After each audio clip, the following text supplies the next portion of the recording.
Ladies and gentlemen, they say you can't repeat the past, but today we dare to try and welcome you to a day unlike any other. I am Sanjana Rani. My name is Joel Desmond Nongrum, and And we are your host for today. it is with immense pleasure that I would like to welcome our principal, Brother Sunil Brito, all the faculty members present here, and everyone in the audience. There once was a world imagined by one of the greatest American literature, F. Scott Fitzgerald, and today it is being reimagined by the Department of English, St. Edmund's College. The Great Gatsby isn't just a tale set in the 1920s. It's a tale of obsession and illusion. Wealth and wreckage And it's a tale of ambition and reckless chase. of a man who built a kingdom of dreams for a girl who lived across the bay. So we ask you to leave the world outside for a while and sit back in silence and lose yourself in Gatsby's world today. And before we begin the play, we would like to invite Ms. Zovin Tainonem, one of the directors and screenwriters, to introduce the production. Ladies and gentlemen, can we have a big round of applause for Ms. Zovin Tainunem?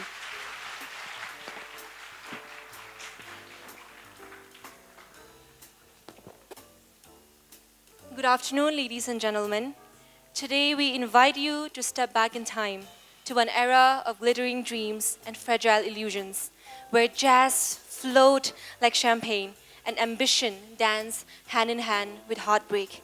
This is the world of F. Scott Fitzgerald's legendary novel, The Great Gatsby, brought to life on our stage in a semi-musical adaptation that echoes with the rhythm of the roaring 20s. Through a blend of drama, music, and movement, we explore the longing and loneliness that lie beneath the glamour. Our story is narrated through the eyes of Nick Carraway, who finds himself drawn into the lavish life of his mysterious neighbor, J. Gatsby, a man who dares to chase an impossible dream. As the curtain rises, we ask you to listen beyond the music, to see beyond the lights, and to feel the timeless ache of love, loss, and the American dream. This is not just a story, it is a reflection, a question, and perhaps a reminder. So sit back, let the jazz begin, and welcome to West Egg.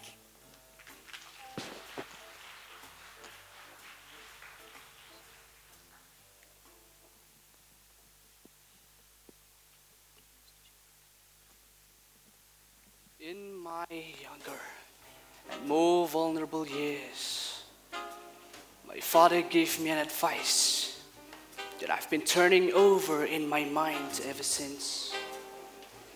Whenever you feel like criticizing anyone, he told me, remember that all the people in this world haven't had the advantages that you've had. When I came back from the East last autumn, I wanted the world to be away from the extravagant ways of life. I wanted no more wild adventures or stolen glimpses into the souls of men.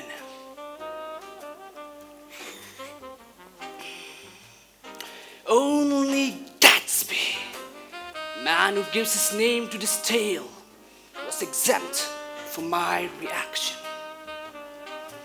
Gatsby, who represented everything for which I have an unaffected scorn. If personality is an unbroken series of successful gestures, then there was something gorgeous about him, some heightened sensitivity to the promises of life. He had an extraordinary gift of hope, a romantic readiness, such as I have never found in any other person, and which it is not likely that I shall ever find again. No, Gatsby turns out all right to the end. It is what preyed on Gatsby, the bitter dust of his dreams, that dulled my interest in the fleeting sorrows and brief joys of men. Ladies and gentlemen, may I present to you the Great Gatsby!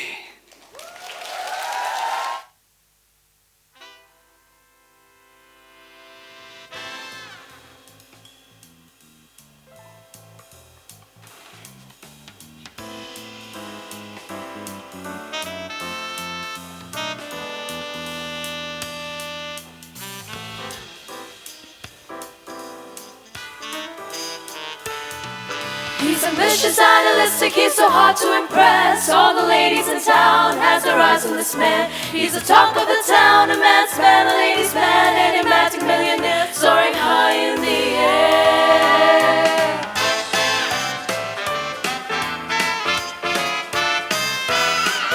You might wonder who this man is, the talk of the town.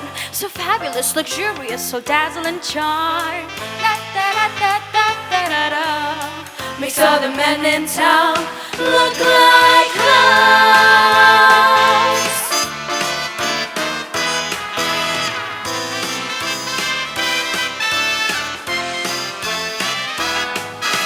Come and join the party, hear along the sound from across the city. Come on, let's have some fun. The party never stops, it takes it even higher. Your wildest dreams, your fancy desires.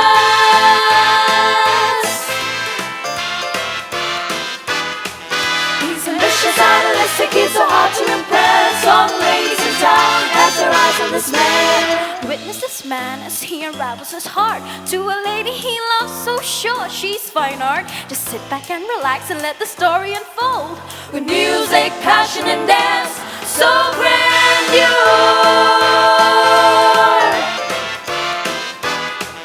He's the talk of the town, a man's man, a lady's man, enigmatic millionaire, soaring high in the air.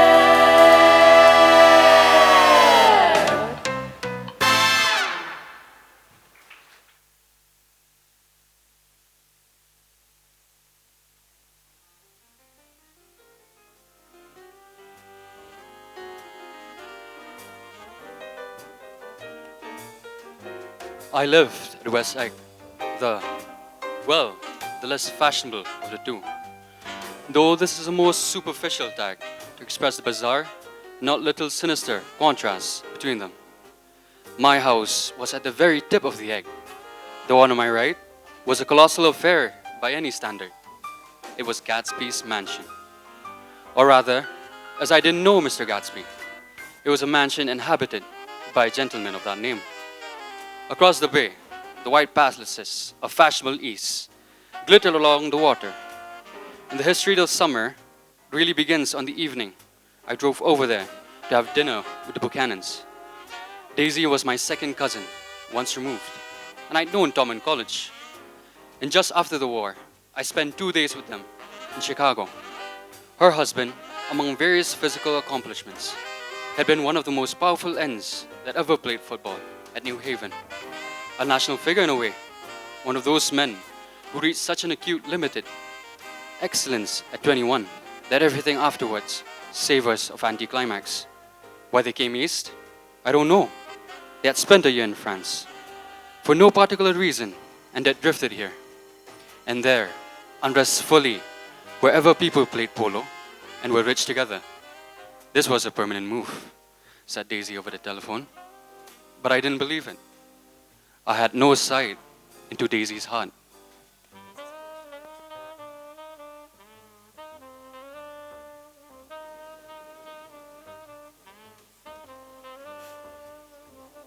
I've got a nice place here.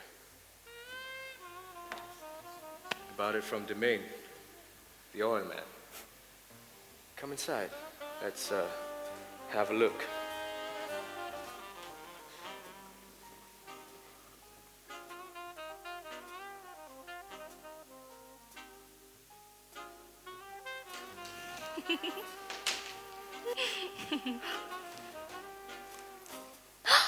Nikki! I'm paralyzed with happiness. Do they miss me back in Chicago? The whole town is desolate. All the cars have the left rear wheel painted black as morning breath. And there's a persisting wheel all night along the North Shore. How gorgeous! We should go back there, Tom, tomorrow.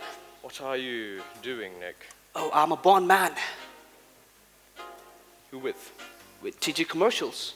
Never heard of them. Ah, well, you will. You will if you live in the East. Oh, I'll stay in the East, all right. I'd be a goddamn fool to be anywhere else. Absolutely. I'm stiff on the sofa for as long as I can remember. Don't look at me. I've been trying to get you to New York all afternoon. No thanks. Absolutely intro. Oh, you are? How you ever get anything done is beyond me. You live in West Egg. I know somebody there. Huh. Well, I don't know a single person. There's no Gatsby. Gatsby? What Gatsby? We planned something. All right. What do we plan? What do people plan, Nikki? Oh, Daisy, darling. Men plan. Women follow the plan. There you go again. That's what I get for marrying a brute of a man. A great physical hulking I specimen. hate that word hulking, even in kidding. Hulking.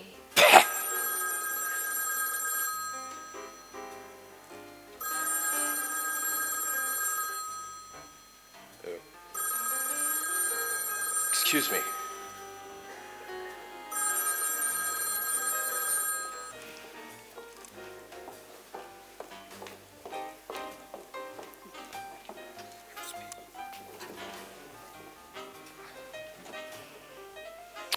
This Mr. Gatsby you spoke of, he's my neighbor. I want to hear what happens. Is something happening? You mean to say you don't know? I thought everybody knew. Well, I don't. Well, Tom's got some woman in New York. Got some woman? She might have the decency to telephone him at dinner time.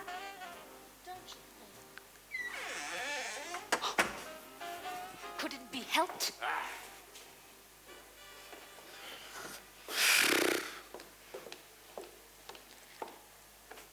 I looked outdoors for a minute and it's very romantic. There's a bird on the lawn. I think it must be a nightingale. It's singing away. It's romantic, isn't it, Tom? Ah, yes. Very romantic. Yeah, if it's light enough after dinner, Nick, I'd like to take you down to the stables. Excuse me.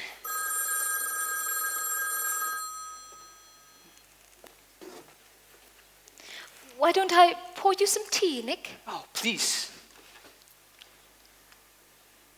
How about we get some air on the balcony, Oh, I don't see why not.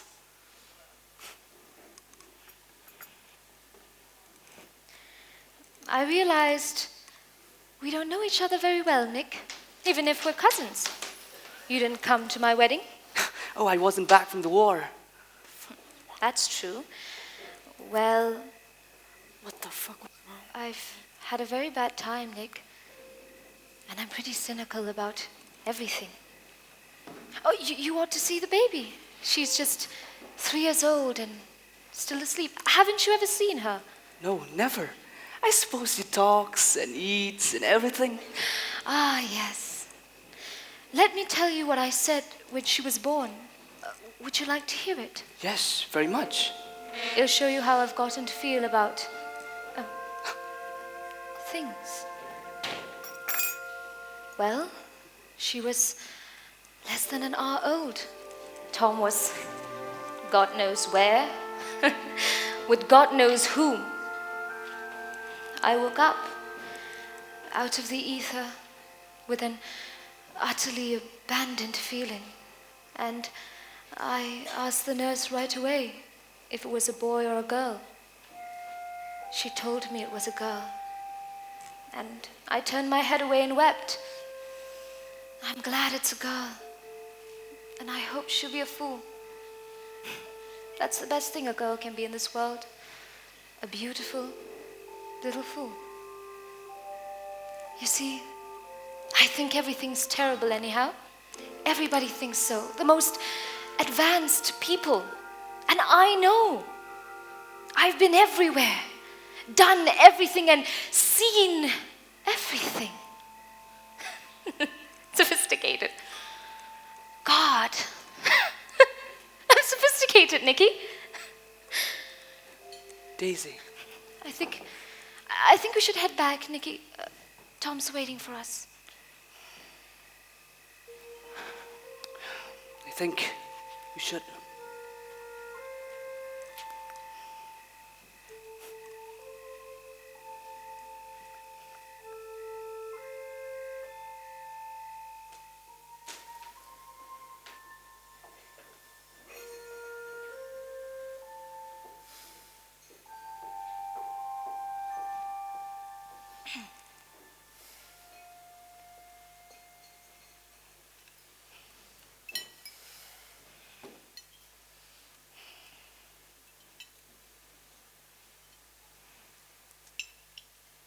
To be continued in our very next issue. 10 o'clock, time for this girl to go to bed. Jordan's going to play in the tournament tomorrow over at Westchester. Oh, you're Jordan Baker. Good night. Wake me, won't you? If you'll get up. I will. Good night, Mr. Carey. See you in none. Of course you will. In fact, I think I'll arrange a marriage. Come over often, Nick, and I'll sort of, fling you two together. Lock you up in linen closets, toss you out on a boat to sea, and all that sort of thing. Good night. I haven't heard a word. She's a good girl, but they ought not to let her run around the country this way. Who ought not to? Her family. Her family is an aunt about 1,000 years old. Oh. Besides, Nick's gonna take care of her, won't she, Nikki? She's gonna spend lots of summers out here. I think the home influence will be very good for her. Oh, is she from New York? From Louisville. Our white girlhood was passed there. Our beautiful white Did you give Nick a little heart-to-heart talk on the veranda, Daisy? Did I? I can't seem to remember. I think we talked about the Nordic race. Yes, Don't believe a word she says. Oh, I heard nothing at all. No. Good.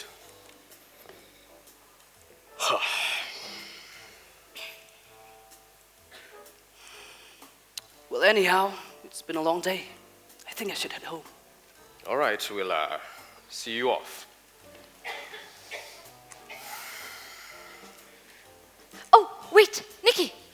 I forgot to ask you something, and it's important.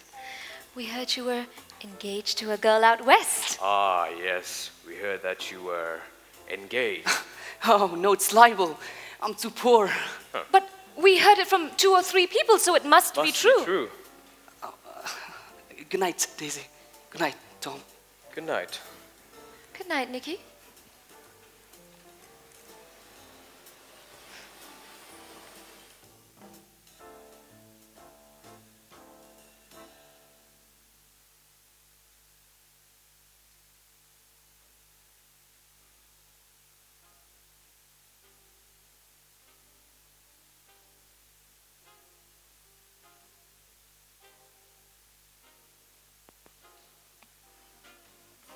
But as I drove away, I felt uneasy. If Daisy cared, she'd have run out, child in arms. But she didn't. And Tom? His mistress wasn't surprising. When I got home, I sat outside, listening. Then I saw him, Gatsby, a shadow stepping from his grand house, gazing at the stars like they belonged to him. I nearly called out, but he raised his arms towards the water, trembling. One afternoon, riding to New York with Tom, we stopped by the ash heaps halfway between West Egg and New York, called the Valley of Ashes. Above it all, the eyes of Dr. T.J. Eckelberg stare out from a fading billboard, blue, giant, framed by yellow spectacles, watching over the wasteland. This is where we stopped, and that's where I first met Tom Buchanan's mistress. I hadn't wanted to meet her, but I did.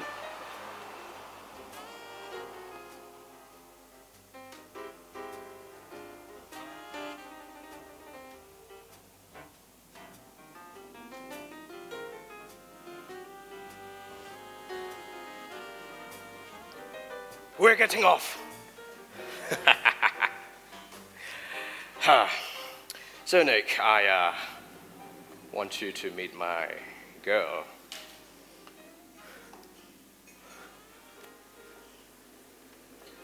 Hello there, Wilson, old man. How's business? Can't complain.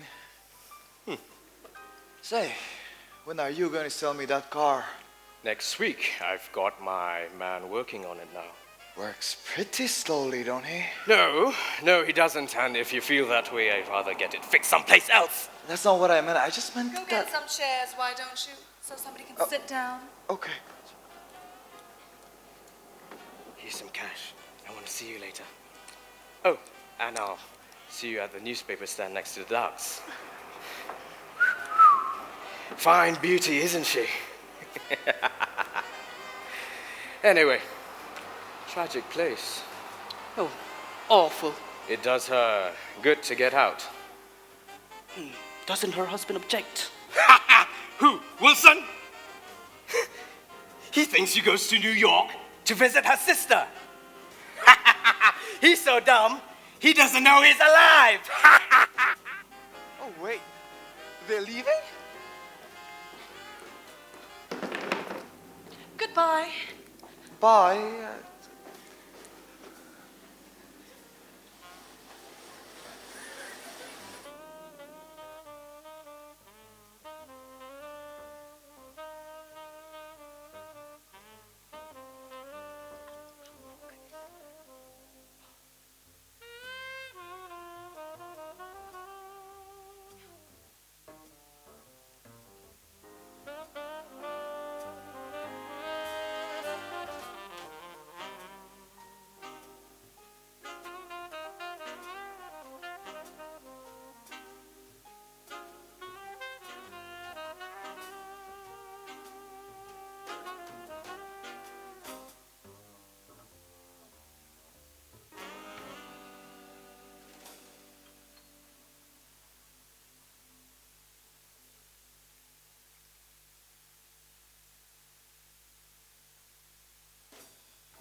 When are you gonna get me that dog, Tom? I want one for the apartment. Just as soon as we get to... Flowers!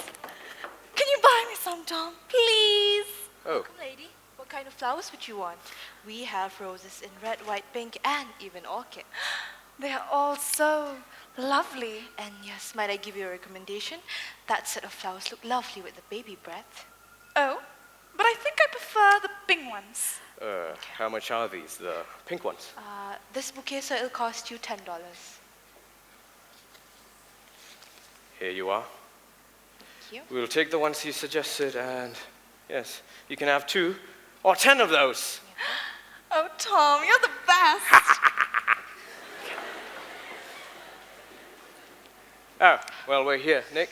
Hold on. I have to leave you here. No, you don't. Myrtle will be hurt if you don't come in, won't you, Myrtle? Oh, come on, Nick. I'll telephone my sister Catherine. She's said to be very beautiful by people who ought to know her. Oh, well, I like to, but I don't... come on, Nick. Come on.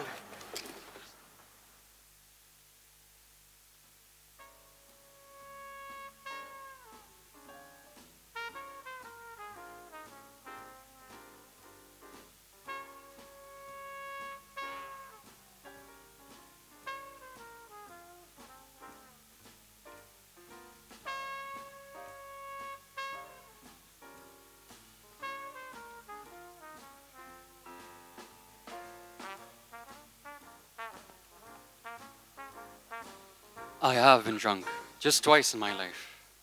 The second time was at afternoon. So everything that happened has a dim, hazy cast over it.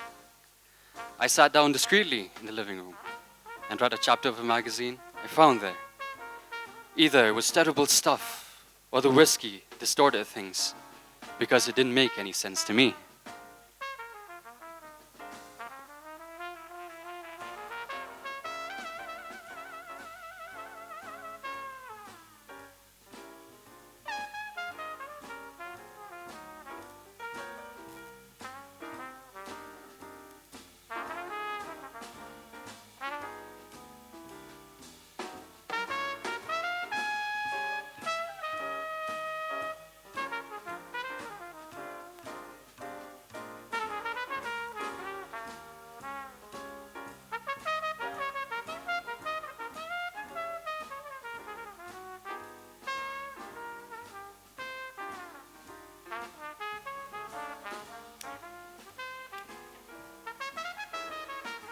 What's taking them so long, Tom?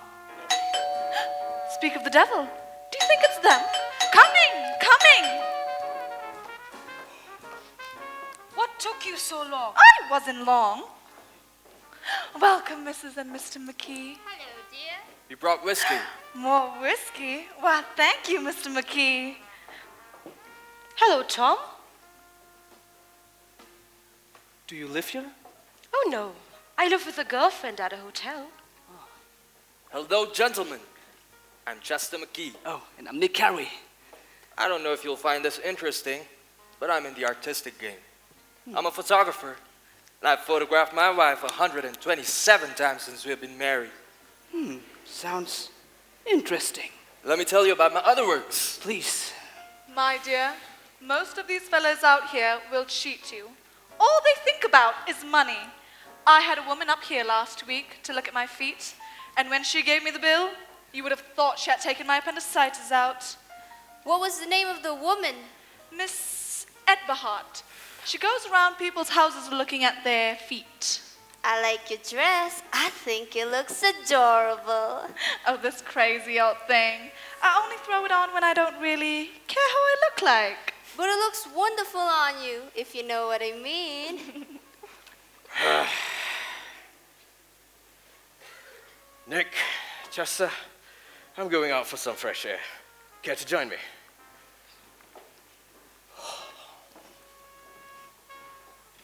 Do you live down on Long Island too?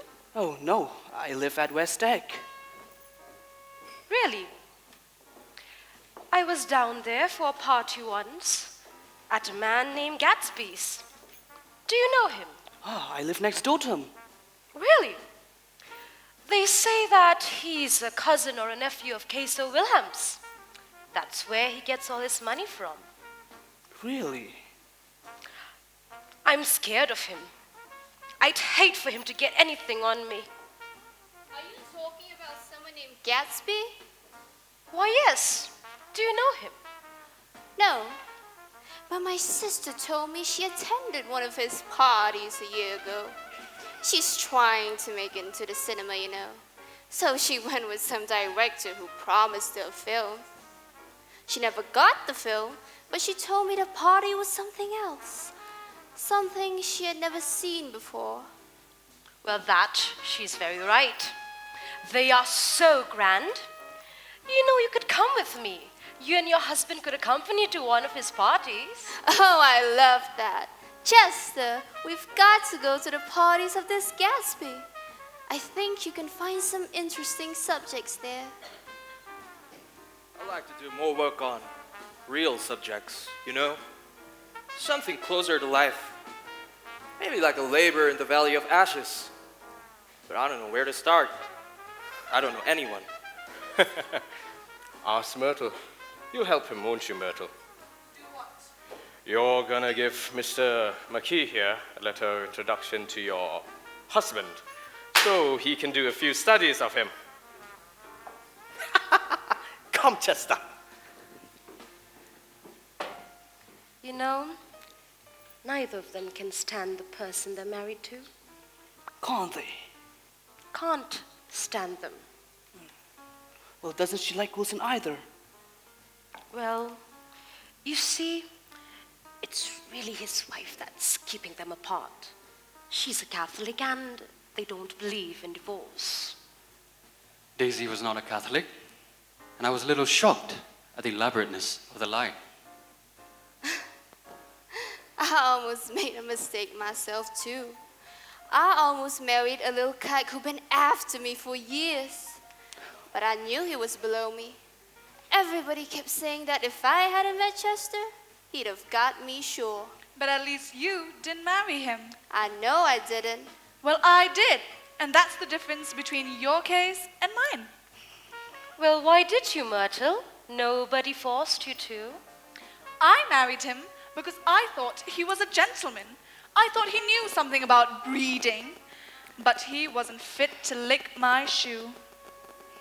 You were crazy about him for a while. Crazy about him? I was never any crazier about him than I was about that man there. crazy about him. The only crazy I was when I married him. I knew right away I'd made a mistake. He borrowed someone's best suit to marry in and never even told me about it. The man came after it one day when Wilson was out. "Oh, is that your suit?" I spoke. "Well, this is the first I'm hearing of it." But I gave it to him anyway, and then I laid down and cried all afternoon. She really ought to get away from him. They've been living in that garage for over 11 years now. And, well, Tom's the first sweetie she's ever had. It was on the 2 little seats that are always left on the train. He had on a dress suit and patent leather shoes. I couldn't keep my eyes off of him. But every time he looked at me, I had to be pretending to be looking at the advertisement over his head. I was so excited. His white shirt front pressed against my arm. When I got into the taxi, I hadn't barely known that I wasn't getting into the subway train. All I kept thinking about over and over was, "You can't live forever! You can't live forever!"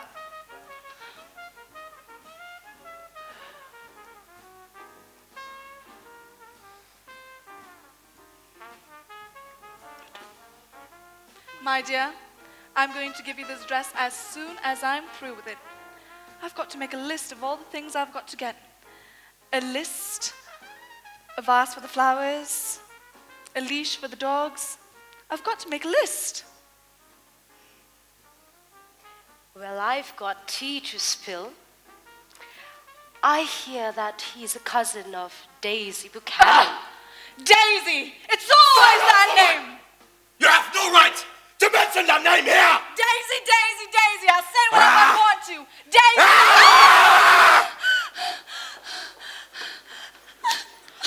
Everyone! Out! Now!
I was one of the few guests that had been invited. People were not invited. They went there. I had actually been invited. A chauffeur in a uniform of robin's egg blew across my lawn early that Saturday morning with a surprisingly formal note from his employer. The honor would be entirely Gatsby's, it said, if I would attend his little party that night. He had seen me several times and had intended to call on me long before, but a peculiar series of circumstances had prevented it. Signed J. Gatsby in a majestic hand.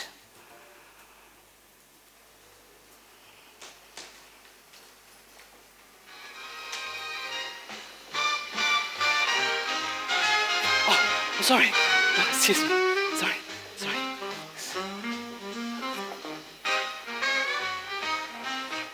Excuse me, sir. Would you happen to know where I can find the host? Mr. Gatsby. The host? No, no one has ever seen the host.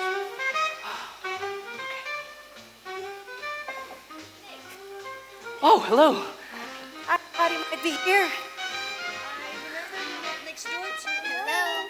Sorry it didn't ring. You don't know who we are, but we met you here about a month ago. You've Daddy here since then. Do you come to these parties often? The last one was the one I met you at. Wasn't it for you, Lucille?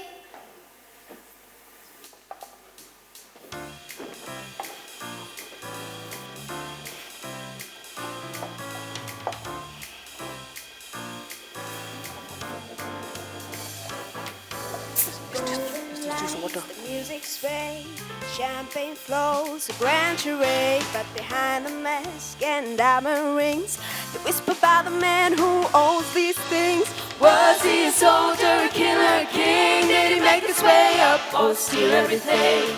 Maybe he's a phantom, the smoke in the night, or a bootlegger hiding in plain sight. All the whispers in the halls, stories rise and shadows fall. Oh, no one knows, but they all claim to know the truth behind his name. A man who loved, a man who lost, still chasing dreams that can be caught.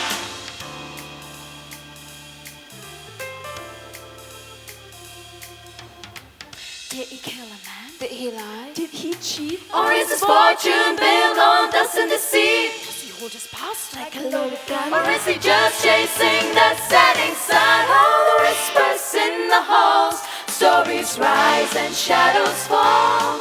Oh, no one knows, but they all claim to know the truth behind his name.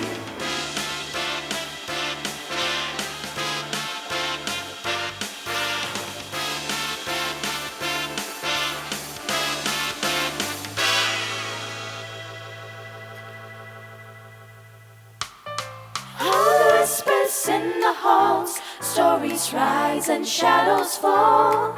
Oh, no one knows, but they all claim to know the truth behind his name.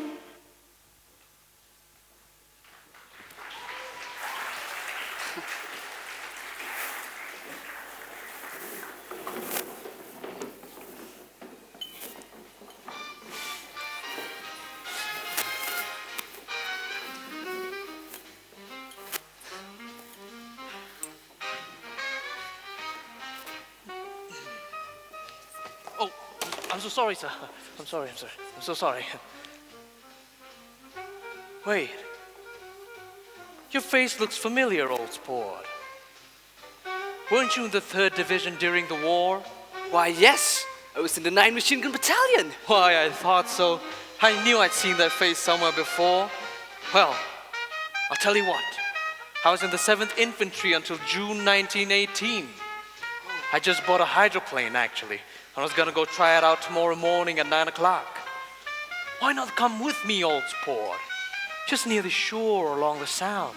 At what time? Well, of course, any time that suits you best. Having a gay time now?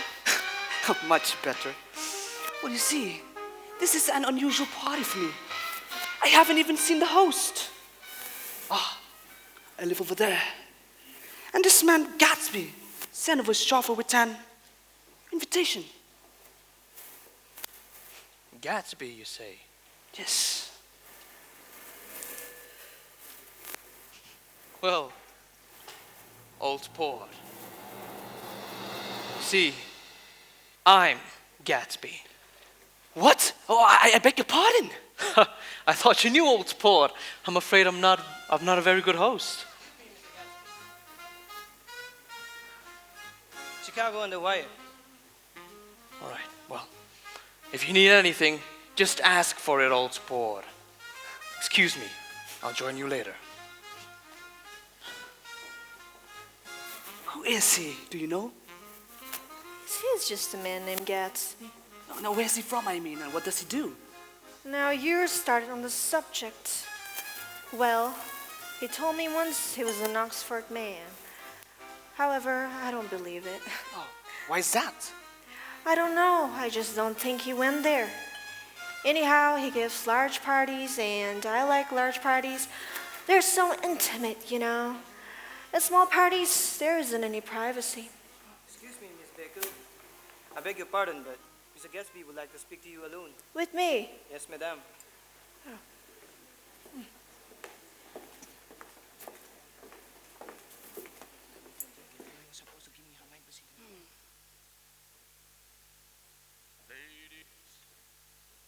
Ladies and gentlemen, at the request of Mr. Gatsby, we will now have a song by the famous Dan Sinatra. Please welcome him.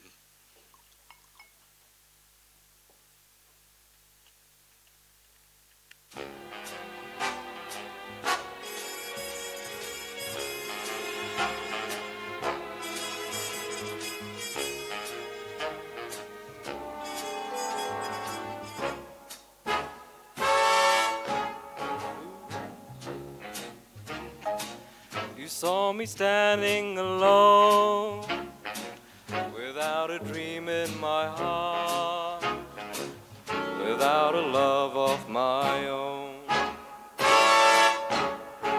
Blue moon, you knew just what I was there for.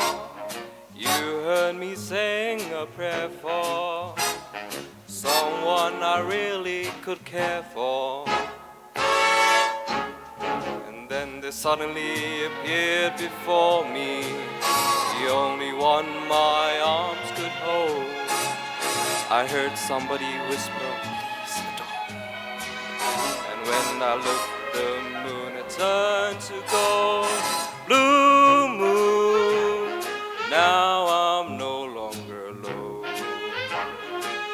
without a dream in my heart, without a love of my own.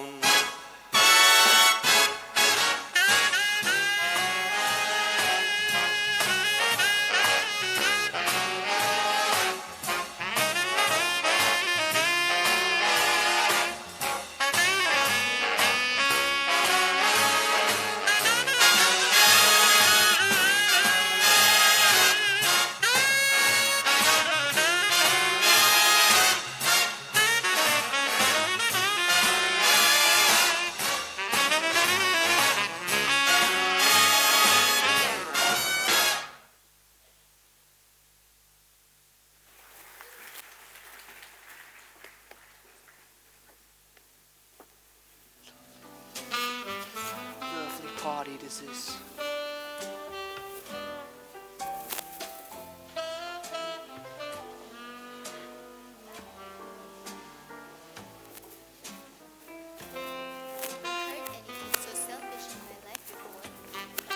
I've just heard the most amazing thing. How long were we in there? Why? About an hour. It was simply amazing. But I swear I wouldn't tell it, and here I am, tantalizing you.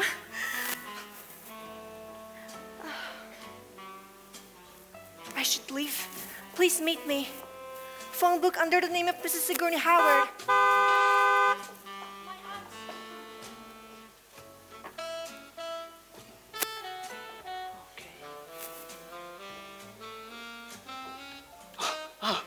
sorry, Mr. Gatsby, for not recognizing you earlier at the balcony, even though you were my neighbor and sent me an invitation. Well, don't mention it, old sport. Don't give it another thought. And remember, we're gonna go try out the hydroplane tomorrow at 9 o'clock in the morning. Philadelphia wants you on the phone. All right, tell them I'll be right there. Well then, old sport, I'll see you tomorrow. Good night.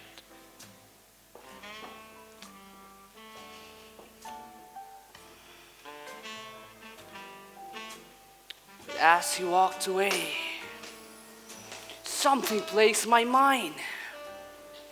Why do his butlers refer to the people on the other end of the phone with places? Then again, everyone expects themselves of at least one of the cardinal virtues. Well, this is mine. I am one of the few honest people that I have ever known.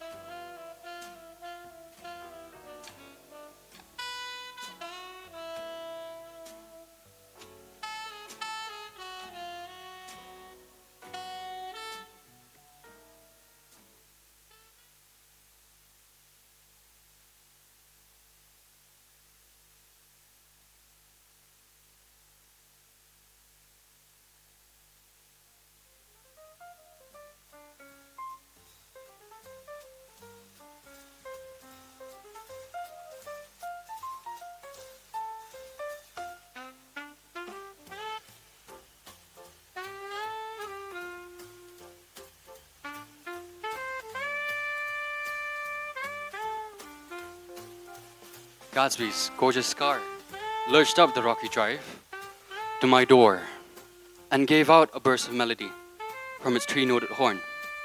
It was the first time he had called on me, though I had gone to two of his parties, mounted in his hydroplane, and at his urgent invitation, made frequent use of his speech.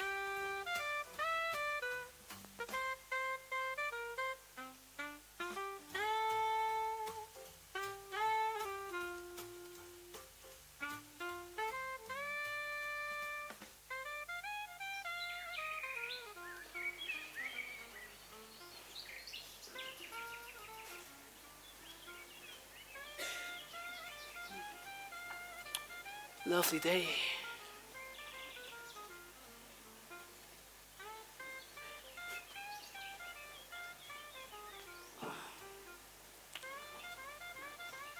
What must Mr. Gatsby be doing?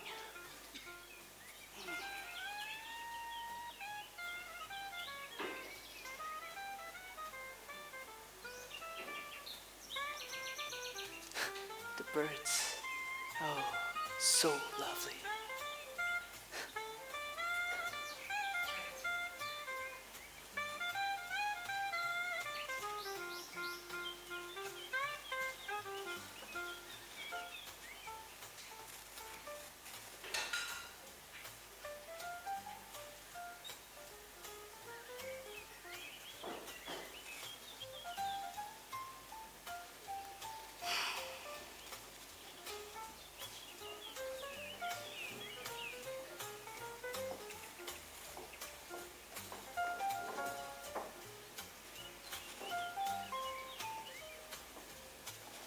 Ah, good morning, old sport. Good morning. What brings you here today? Well, I thought it'd be great if you could join me for lunch today. Oh. I think I brought my car along with me. Wanna come? Well, sounds good to me. Well then, come along. Well, there she is. Lovely ride you have there, Mr. Gatsby. Pretty, isn't she, old sport? Haven't you ever seen it before? No, never. It's the only one in town, you see. I got it all custom made. The yellow color sure does stand out. Come along.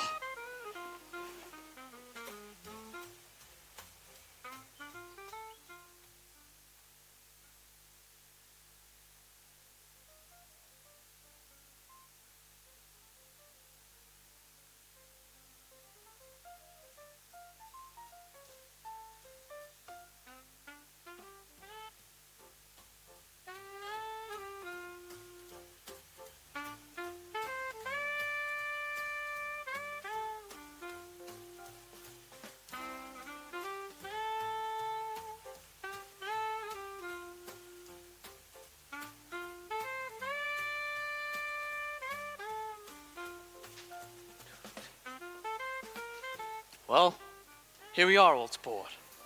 Come along.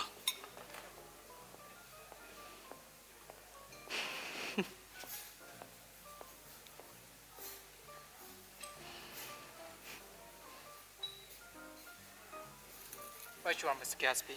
My apologies. Right. What's that? This? Yes. Oh, just a picture of Oxford, old sport. You see, I did a favor for the owner once, and well, he sends me a Christmas card every year.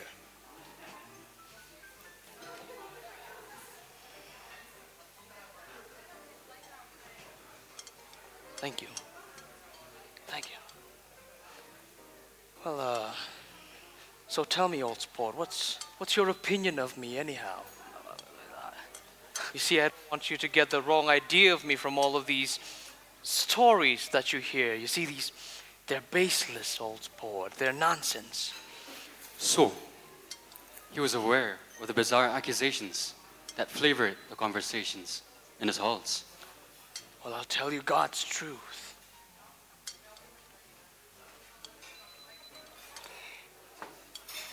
I'm the son of some wealthy people out in the Middle West. All dead now. I was brought up in America, but educated at Oxford. You see, it's a family tradition to be educated at Oxford. And I knew why Jordan Baker had believed he was lying. And with his doubt, his whole statement fell to pieces. And I wondered if there wasn't something a little sinister about him, after all. What part of the Middle West? San Francisco. You see, after my family died, we came into a good deal of money.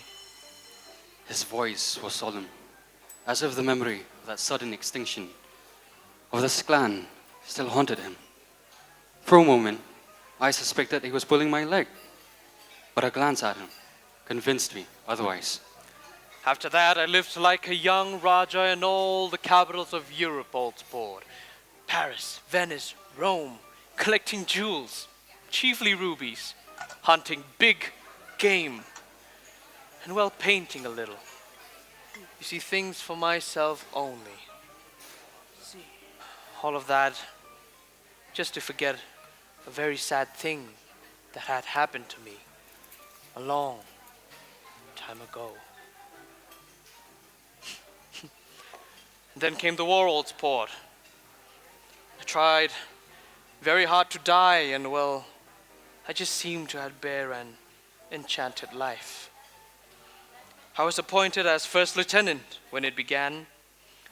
In the Argonne Forest, I took 2 machine gun detachments so far forward that there was a half-mile gap between us, where the infantry couldn't even advance. 130 men with 60 Louis guns. And when the infantry came up at last, they found the insignia, old sport, of 3 German divisions among the piles of dead. I was promoted to be a major, and every Allied government wanted to give me a decoration. Even Montenegro.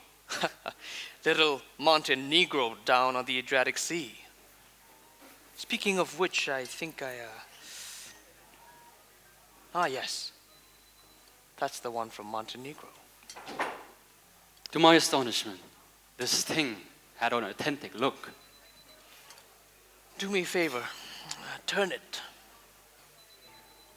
Major J. Gatsby, for valor extraordinary. Yes, yes. And here's another little thing I always carry around, a souvenir of Oxford. I got it from Trinity Quad, yes. There stood Gatsby, looking a little, not much younger, but with a cricket bat in his hand. Then it was all true. I saw the skins of tigers flaming in his palace on the Grand Canal. I saw him opening a chest of rubies to ease, with the crimson lighted depths, the gnawing of his broken heart. I'll make a big request of you today, old sport. You see, I don't want you to think that I'm just some nobody from all of these, again, stories that you hear. You see, it happens to be, it connects to that very sad thing that had happened to me, old sport, you see. You'll hear more about it this afternoon. I happen to know that you're taking Miss Baker out to tea. Do you mean you're in love with Miss Baker? No, old sport. No, I'm not, but she has kindly consented to speak to you about this matter. Well, old sport, you see, this is a very good friend of mine, Mayor Wolfsheim. This is a nice restaurant here, but I like across the streets better. What place is that? The old metropole, filled with faces dead and gone, filled with friends gone now forever.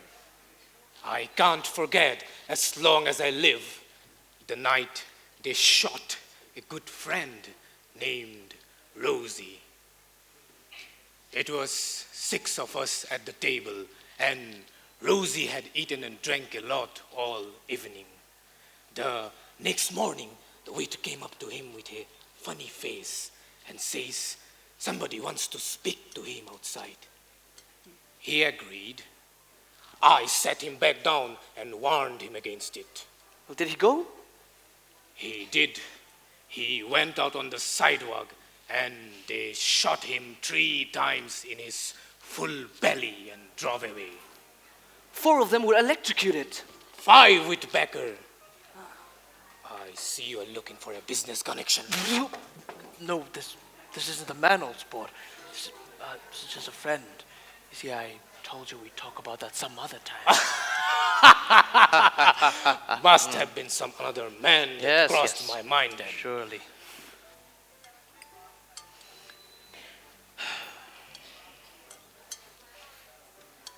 See, old sport, I'm afraid I made you a little angry earlier today.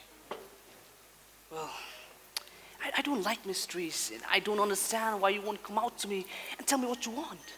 Why has it all got to come to Miss Baker? Oh, but it's nothing underhand, old sport. You see, Miss Baker's a great sportswoman, and she wouldn't do something that wasn't all right, you see.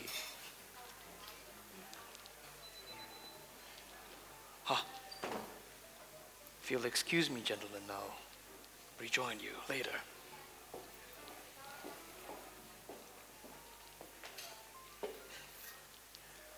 Fine fellow, isn't he?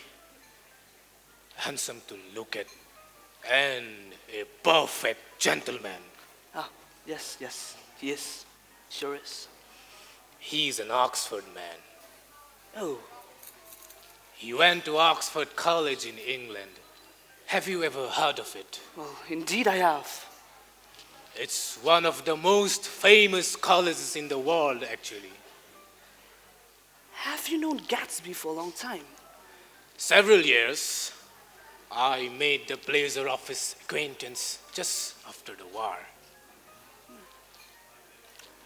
But I knew I had met a man of fine breeding after I talked with him an hour.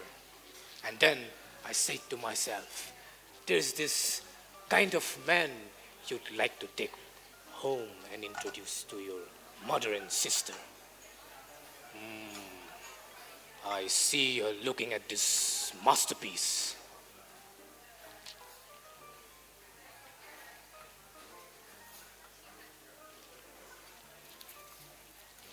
Finest specimens of human molar.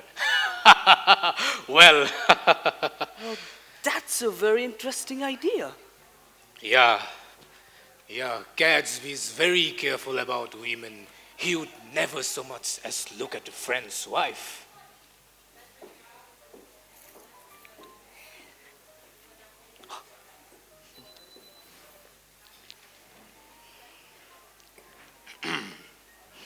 Well, I have enjoyed my time, and I'm going to run off from you two young men before I outstay my welcome.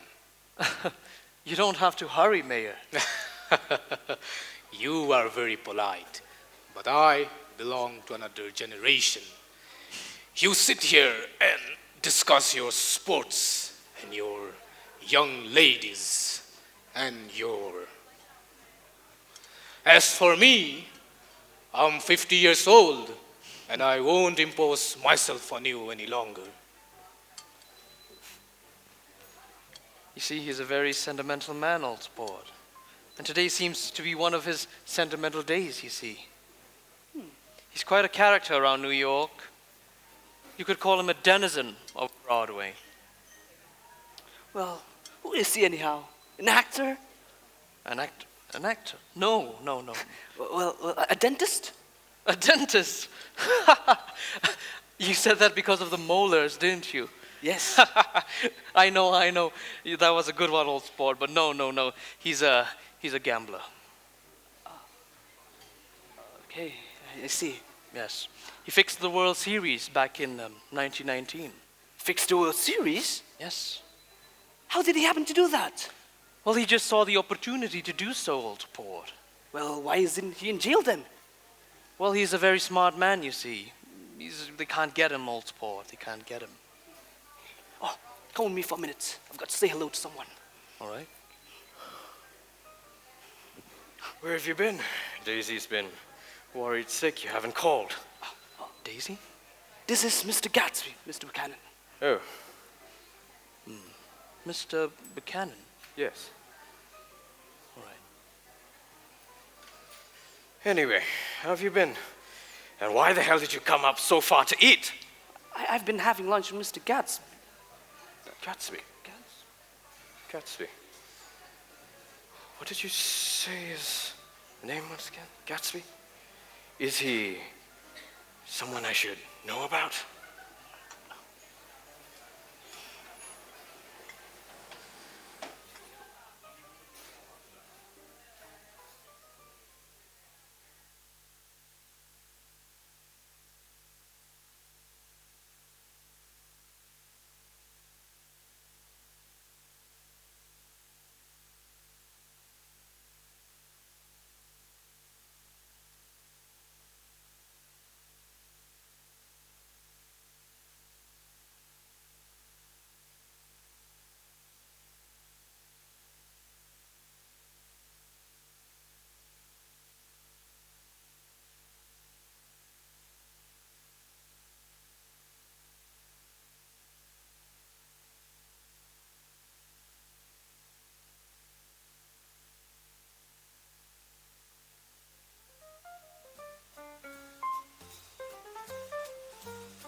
Tell me, Jordan, what kind of game are you and Gatsby playing?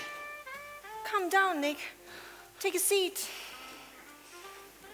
I will tell you everything about it from the very beginning. What will you have? Whatever you're having.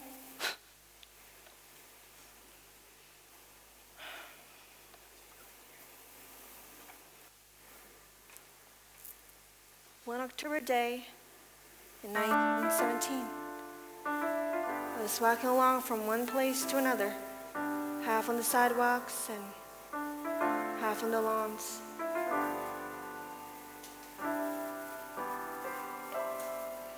Saw them once in Louisville, young and golden in the sun. Like bells, he held her close, and swore she was the only one. But whirled in, he sailed away. Yes, their letters faded away until the night she crushed his words in drunken hands and bitter tears. Before the vows, before the ring, before she chose security, she loved him once, so wild and free. But love alone won't set you free. He loved her like the summer rain, soft but wild and full of pain. Yet time's a thief and fate's unkind. She closed the door, left him behind, and now he stands across the bay, reaching for a light that fades, a dream too bright to let slip through. All days when love was young and new, he loved her like the summer rain, soft and wild and full of pain.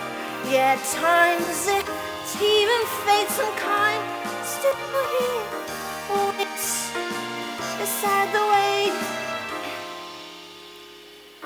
And every night, beneath the sky, reaches for a distant light.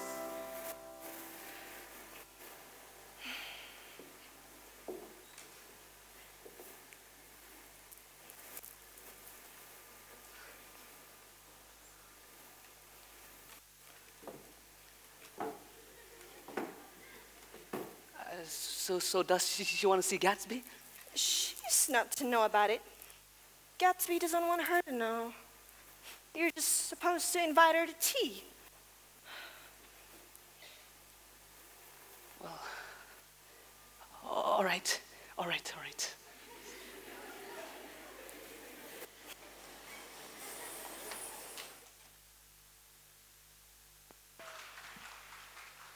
When I got home to West Egg that night, I briefly thought my house was on fire. The whole corner of the peninsula was ablaze with light, casting an unreal glow on the shrubs and wires. Turning a corner, I saw it was Gatsby's house, lit from top to bottom. At first, I assumed it was from another party, but there was no sound, only the wind in the trees, making the lights flicker as if the house was blinking in and out of darkness. As my taxi pulled away, I saw Gatsby walking across the lawn.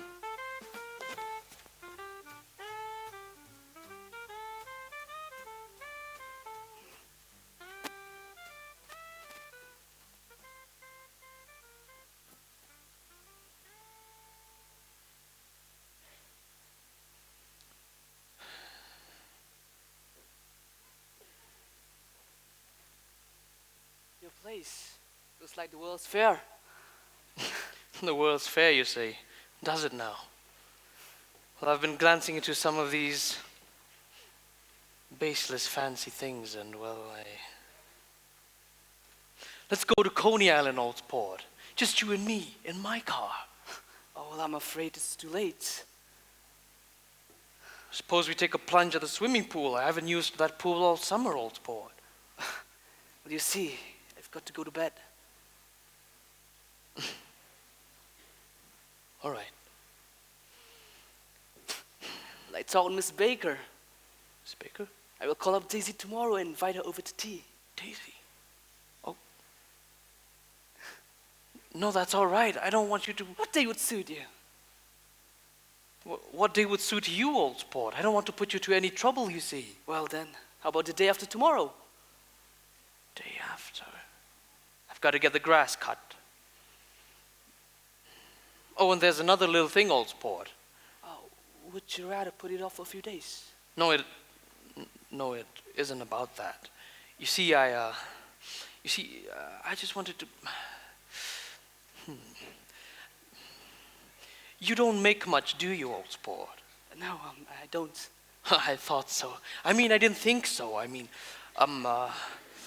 If you'll just pardon my, you're trying to sell bonds, aren't you, Old Sport? I am trying to, yes. Yes. Well, this will definitely interest you. It won't take much of your time, and, well, you'll earn yourself a little bit of money. Well, I've got too much on my hands. I'd like to, but I don't think so. I'll take this offer. Well, you wouldn't have to do any business with Wolfsheim if that's what you're worried about. Wolfsheim. Business. Well,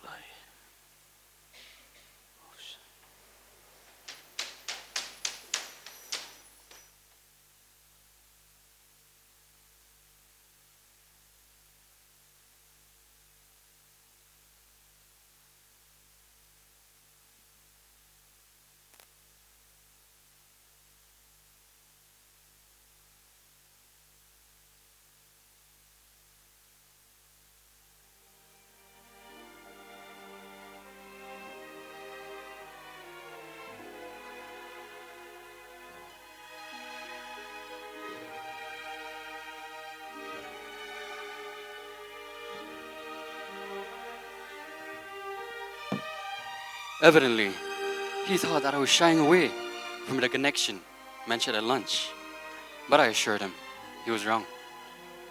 He waited a moment longer, hoping I'd begin a conversation, but I was too absorbed to be responsive. So he went unwillingly home. The evening had made me lightheaded and happy.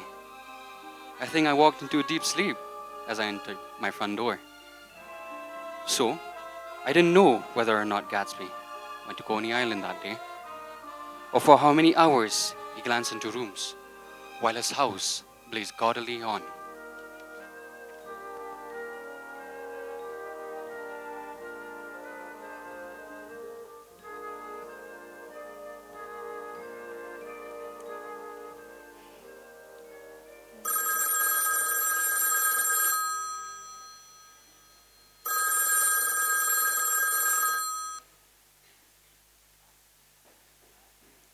Hello. May I speak to Mrs. Buchanan, please? Hello. Hello? Buchanan's residence. Who am I speaking to? Oh, this is Nick Carraway. Can I speak to Mrs. Buchanan, please? I am her cousin. Oh, Mrs. Buchanan. Nick Carraway on the line. Oh. Hello, Nick. Oh, hello, Daisy. What a pleasant surprise of you to call me. I was thinking. I've just settled and I've never invited you to my place. Would you like to come over for afternoon tea? I'd love to, Nicky. And Daisy, don't bring Tom. What? Don't bring Tom. Who is Tom?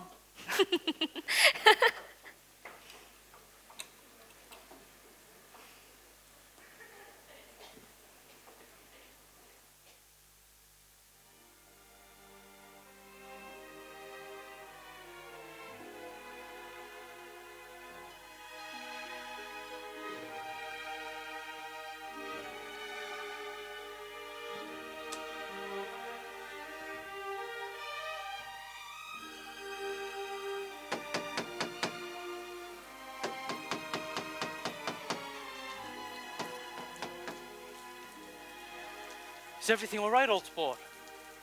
The grass looks fine, if that's what you mean. The grass? Why, the grass on the lawn? Yes, yes. Why, yeah. Yes, it looks good. The paper said something about the rain stopping at about 4 this evening. I think it was the journal. Yes, yes.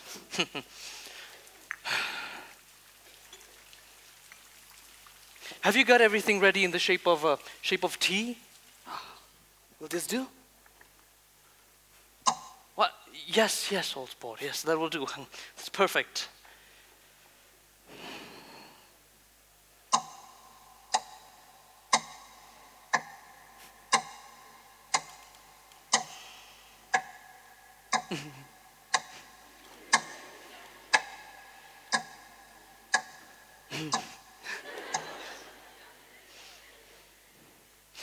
It's too late, old sport. I can't stay here all day. Oh, don't be silly. It's just 2 minutes to 4. Nobody's coming to tea. I'm leaving. Ah, it's her. Oh, God. Is this absolutely where you live, my dearest one? Are you in love with me? Or why did I have to come alone? Well, give it to me, Daisy. Well, that's the secret of Castle Carraway. Ah, tell your chauffeur to go away and spend an hour. Come back in an hour, Ferdy. He is in love with me. Well, that's funny. What's funny? No, nothing. Get it together, you fool. Old sport. What are you doing? Well, I mean, I don't have time for this. Nicky, these flowers are...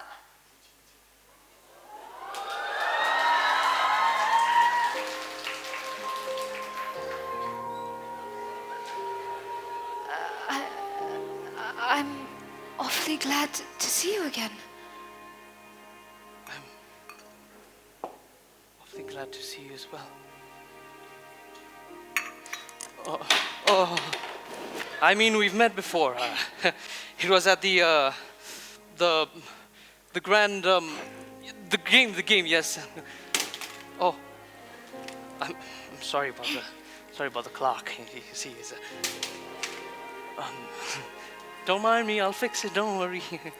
I'll fix it.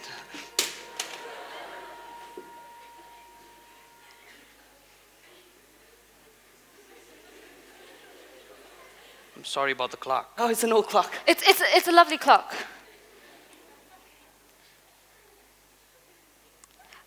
We haven't met for many years. 5 years, next November.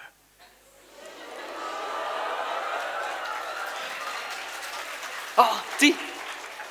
Please, darling.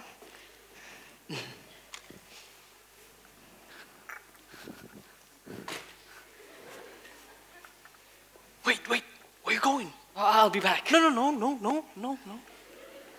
I need to tell you something before you go. Hey, come. Oh, God!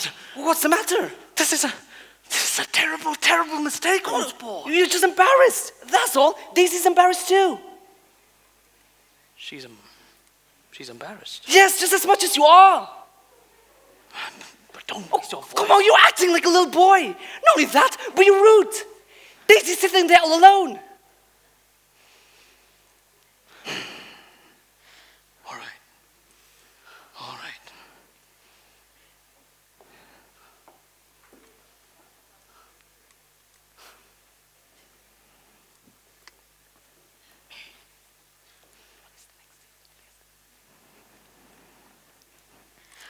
Well, Jay,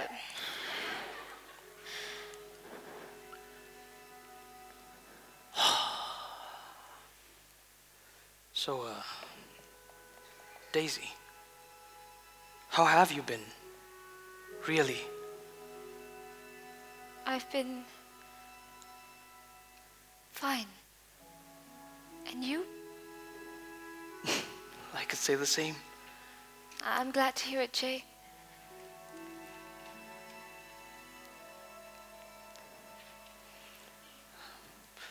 Daisy, you have no idea how long I've waited for this moment. To see you, to have you here in the flesh. It feels unreal, Daisy. It's like a fever dream.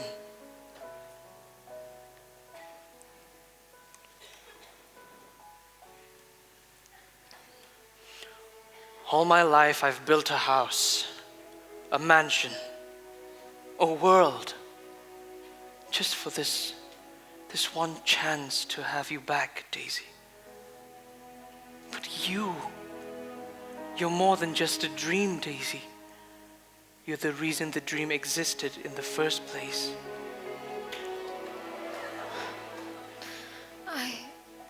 I don't know what to say, Jay. All of this feels impossible. I never even thought I'd see you again. Not like this. And yet, here we are, Daisy. Together. All that time, all that distance. None of it matters anymore, Daisy. It can't change what we were.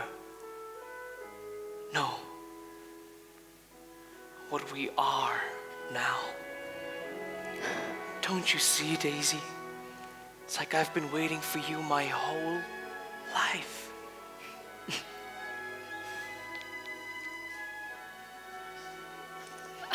Huh? Oh, hey, old sport. I want you to come over to my place. Bring Daisy along.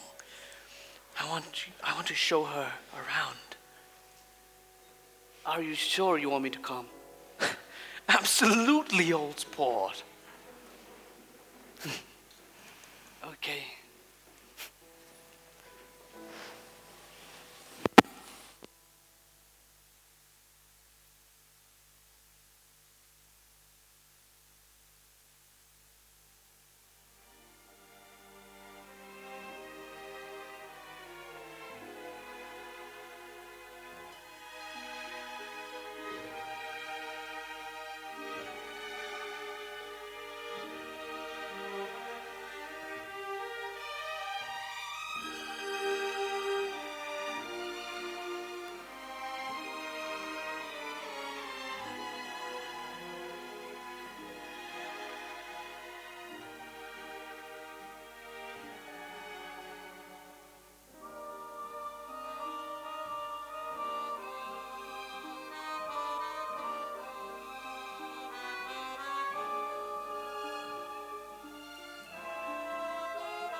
My house looks well, doesn't it, old sport? Did you see the way it catches the light in the front? Oh, indeed I did. Took me 3 years to buy the money that got it. I thought you inherited your money. Yes, I did. But I just lost most of it in the big panic of the war, you see, the big panic. What business are you in again? That's my affair. I'm sorry. I've been in several things. I was in the oil business, then I went into the drug business. But now, I'm in neither one of them. I see. Did you mean you've been thinking over the proposal I made to you the other night? My, Jay. This sure is a huge house. But I don't see how you live here all alone. Well, I hope you like it, Daisy. Well, I mean, I keep it full of interesting people, you see. People who do interesting things. Celebrated people. Well, my house is already beautiful, but she makes it look so splendid, don't you think, old sport? He hadn't once ceased looking at Daisy, and I think he revalued everything. In his house, according to the measure of response, it drew from her well-loved eyes. I've got a man in England who buys me clothes. He sends me a new collection at the beginning of each season, spring and fall. Hold on.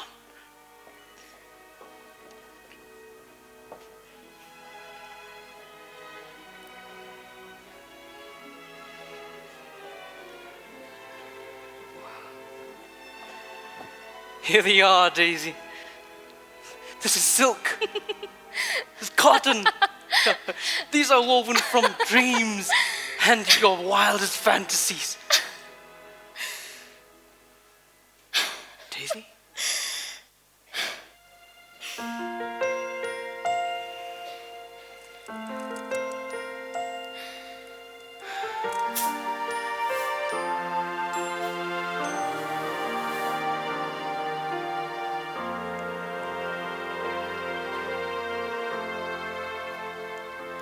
For better or worse, for rich or for poor, my husband has delivered on the rich part, but the better I'm not sure. And then to learn my soldier has returned.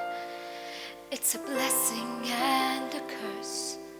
Is it for better or for worse? To have and to hold, till death to us part.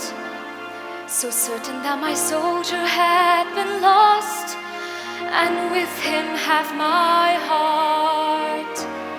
I spoke those words to gain security.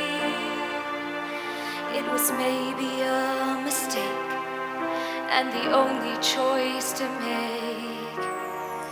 And so I built a home beyond my childhood dreams. I built the perfect place to stay, locked away.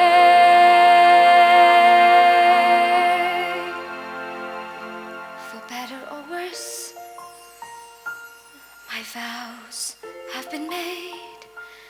I'm smart enough to know that I'd lose everything if I ever strayed. All the while my husband has his fun, and the roles are not reversed. It's for the better and the worse. A melody drifting across the bay, a song of a summer from long ago, a chorus that amplifies every last compromise. What good comes from knowing that he survived? What good comes from knowing what he became? To know there's an open door where there wasn't one before.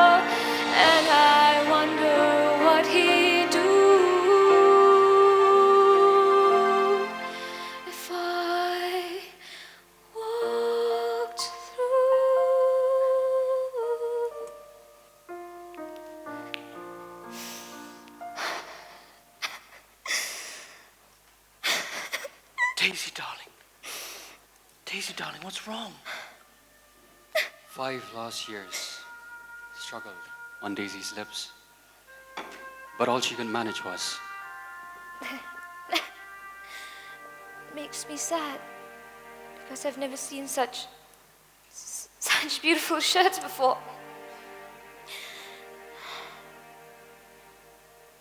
Well, it's all right, Daisy. It's all right. Come. I want to show you something.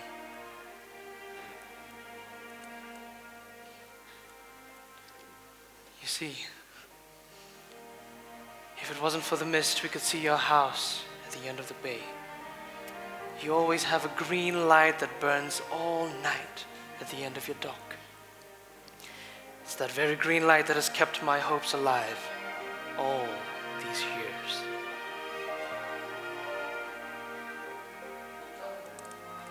Do these contain pictures of your family?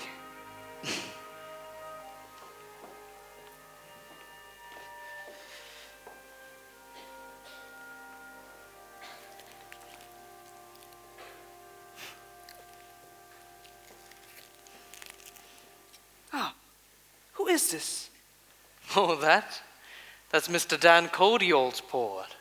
You see, he was a great, great friend of mine. But he sadly passed away a long time ago. Oh, excuse me.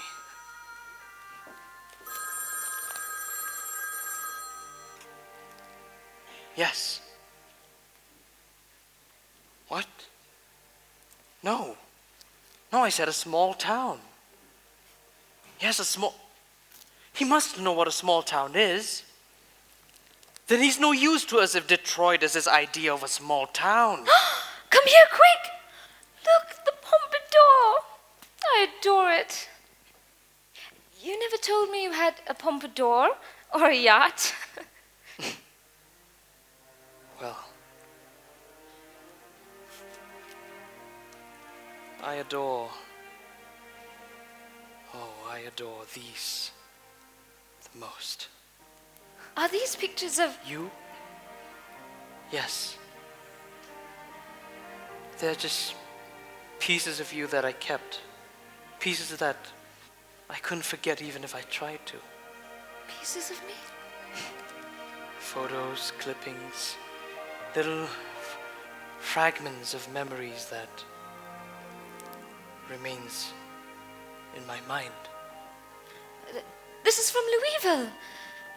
I don't even remember that day. Well, I do, Daisy. You were laughing, and the sun hit your hair just right, and I thought, I'd never seen something so golden. Golden. I don't know whether to be flattered or embarrassed, Jay. You kept all this? Well, every moment mattered, Daisy. You mattered, and you still do. But why, Jay? After all these years, why hold Because on this to is them? all I have, Daisy. You were the dream. The only dream worth chasing. Oh, Jay, I never knew you felt this way. All this time I thought you had forgotten. Forgotten? Daisy, this house, this mansion, this world, it's all for you. No.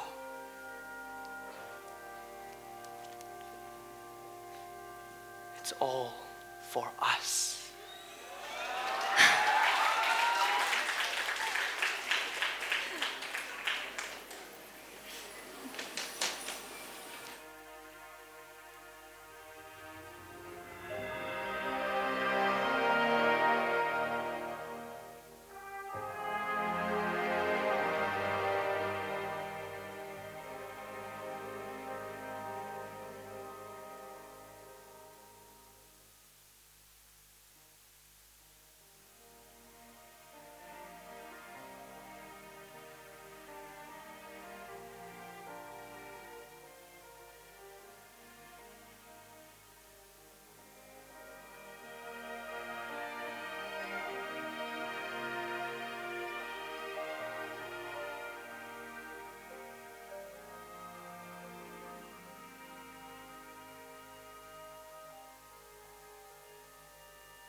Something is not adding up to Gatsby's story. From rags to riches. You mentioned that he was robbed of his supposed rightful inheritance. Then how? How did he suddenly make it to the front page of every newspaper that was published? Where did he get his money from? What are you hiding, Mr. Gatsby?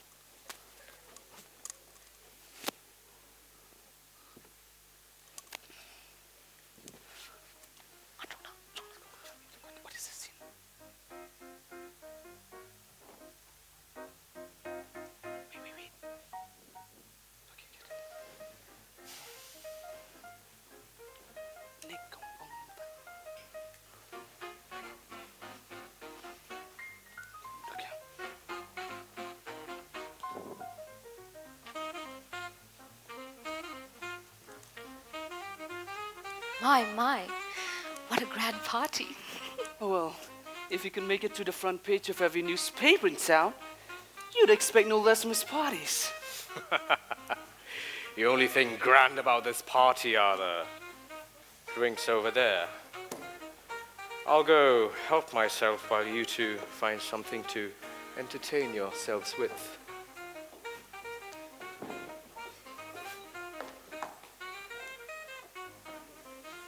We've met before. Ha! Have we now? Yes? Oh, yes, that's right. It was at the club you were with Nick over there. Yes. Well, I've always wanted to tell you something since we've met, Mr. Buchanan. You see, I know your wife.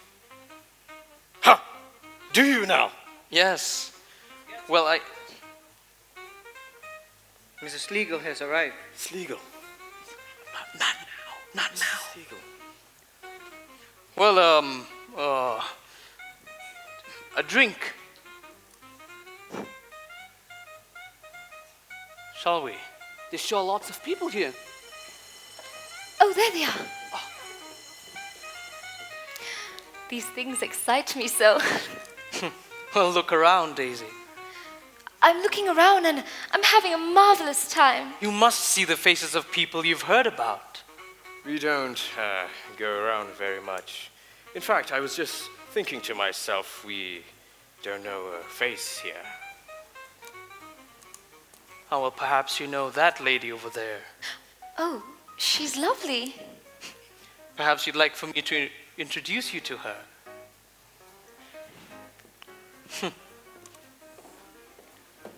This is Mrs. Buchanan. Hello.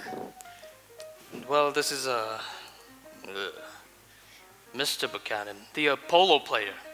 Oh, no, not me. I really rather not be called the polo player.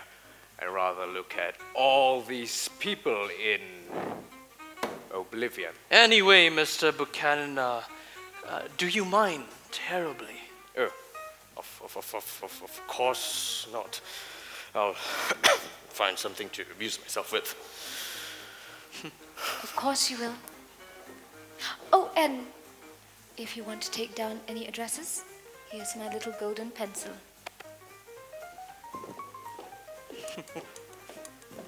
Wow.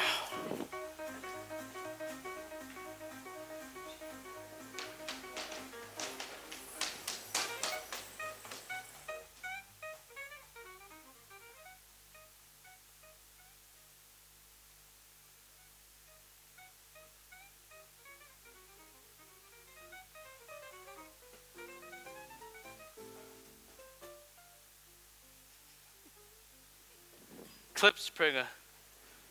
Why not give us a classic, won't you?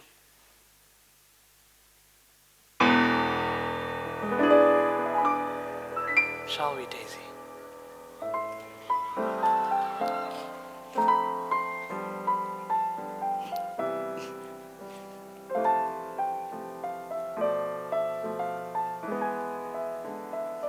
Oh, you look wonderful, Daisy. I cannot believe it. This is real, Jay. Well, you better do. We're right here, Daisy. Just you and me. Away from all of those people. I feel happy, Jay. For once in a long time. Well, do you like it? I love it. It's a grand party. I've never been to grand parties before.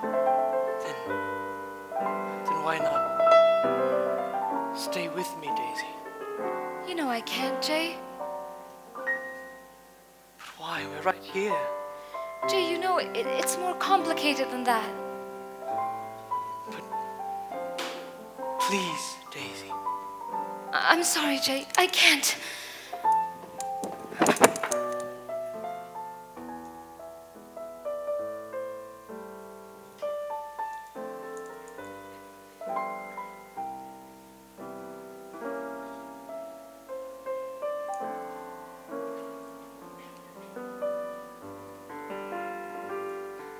Clip Springer, that's enough. She's gone.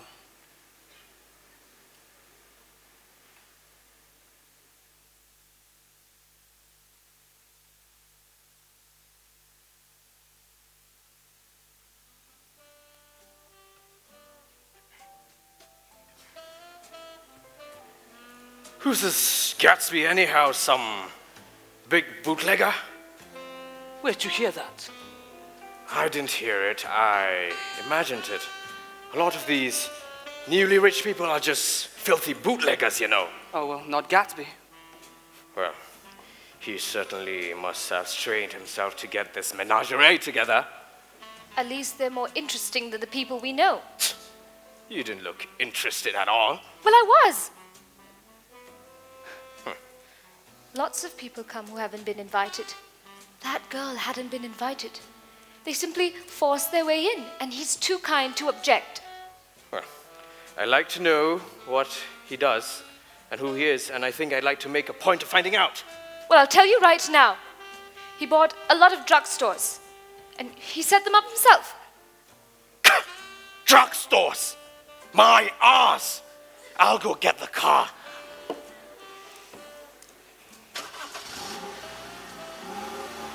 Good night, Nikki. Good night, Daisy. Oh, Gatsby.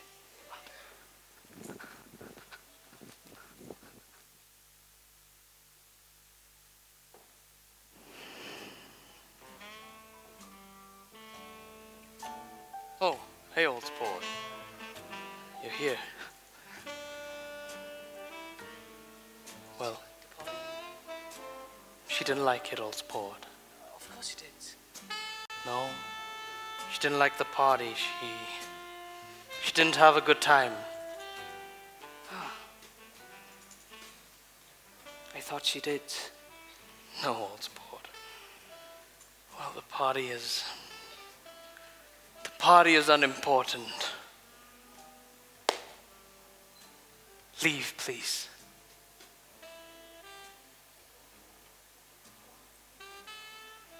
You too. Leave.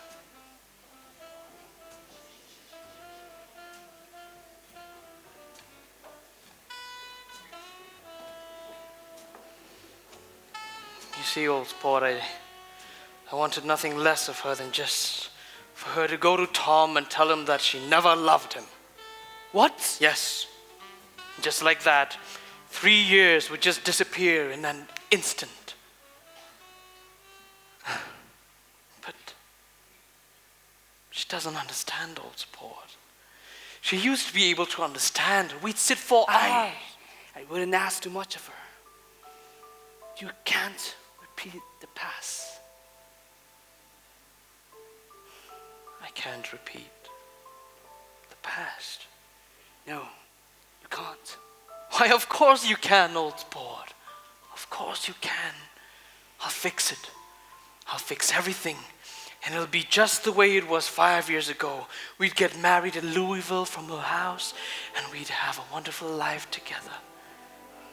I've just been so confused and disordered lately that I just don't know what to do, old sport. If only I could go back to the start and find out what I was really missing. You see, I've done it all for her. Pick up these walls for her. All the plans I laid, all the options weighed, every price I paid for her.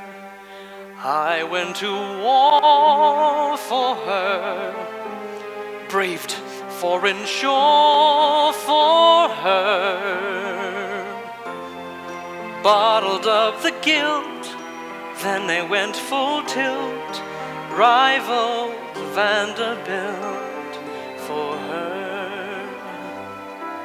Daisy, I fought and returned, only to learn that I've lost her. Daisy, my waiting is through. If you bring her to me, I'll be indebted to you. You see, there's another little thing, old sport. You see, I've come so far for her, the finest caviar for her, bottled up the guilt, then they went full tilt, rivaled Vanderbilt for her. I've done it all for her, put up each wall for her, but the status quo, just one piece to go. Now she has to know that it's all for her. Daisy, she slipped through my hands. No one understands how she's changed me. Daisy, I need one more chance. If you bring her to me, then I'll know at a glance. Oh, if you bring her to me, I'll be indebted to you.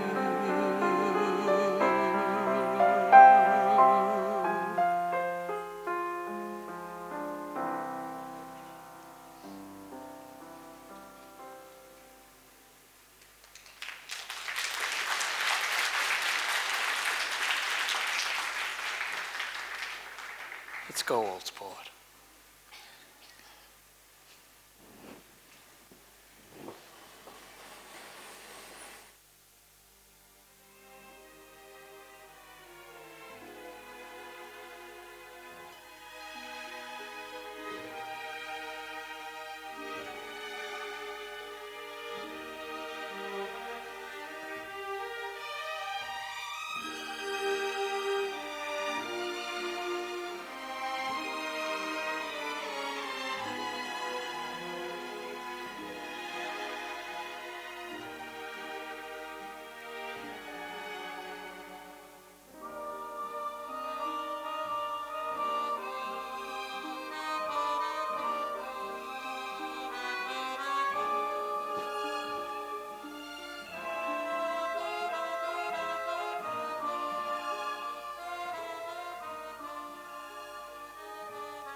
And with that, we've reached the interval. The first half of The Great Gatsby has come to a close. How are we doing so far? Is Gatsby charming you all as much as I am? Well, I'll leave that for the audience to interpret and let you know about that. Now, as we take a pause, I would like to welcome our distinguished chief guest, Shri Bantai J. Karshandi, Director, Directorate of School Education and Literacy, and Ms. Yamon CM, former HOD of Sociology Department and currently Chairperson of Meghalaya Women's Commission. Thank you so much for coming here today and gracing us with your presence. Also, we would like to take a moment to express our gratitude, and therefore I would like to invite our principal to kindly come forward to felicitate the esteemed chief guest.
Thank you so much, sir. This evening also marks a proud moment for our department as we launch the latest edition of our annual magazine, Musings. Now, to officially unveil both the physical and the e-version of Musings, I would like to call upon Ms. Yamon and our respected principal, sir, along with our head of department, Ms. Ardella Chalam, kindly come up on the stage for the launching of e-music.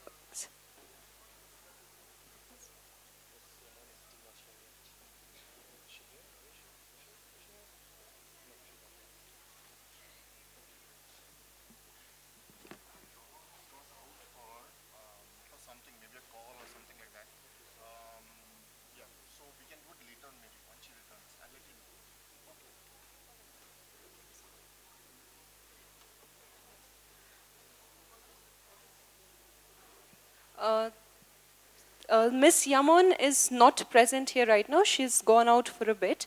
So therefore, I would like to request our chief guest to kindly do the honors again, along with the principal, the HOD. And I would also like to request the dedicated editorial board members to kindly come up to the podium.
ladies and gentlemen, that right there is the e-version of our musings, and you can access it through our college website. It's there, available on the homepage itself. So kindly read our hard work and our dedication. Thank you so much. And now I'd like to request our chief guest to kindly say a few words.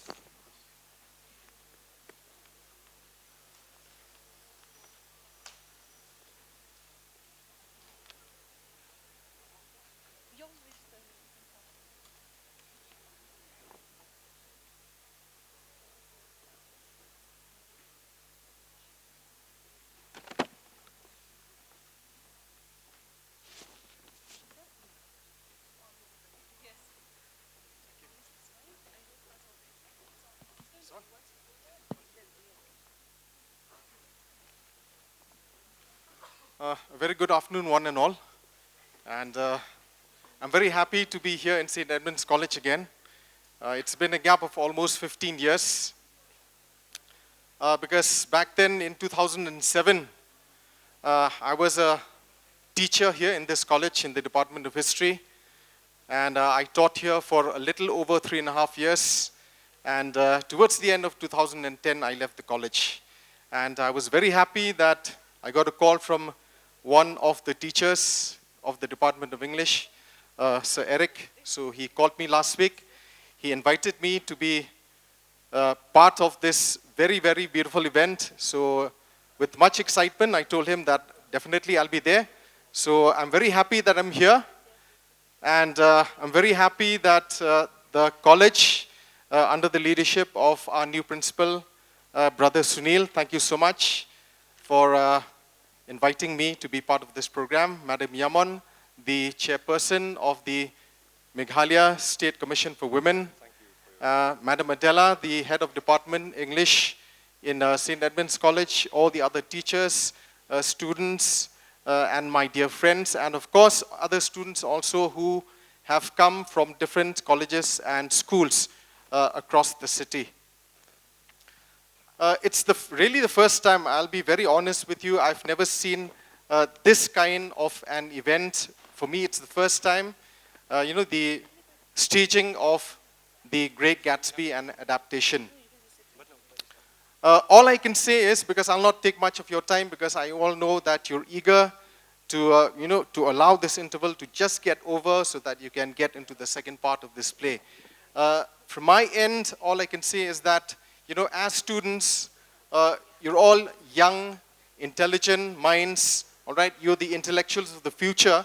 So my only request to all of you is that, in this pursuit of happiness, in this pursuit of wealth, which many people combine together, we must all understand that things have to be balanced.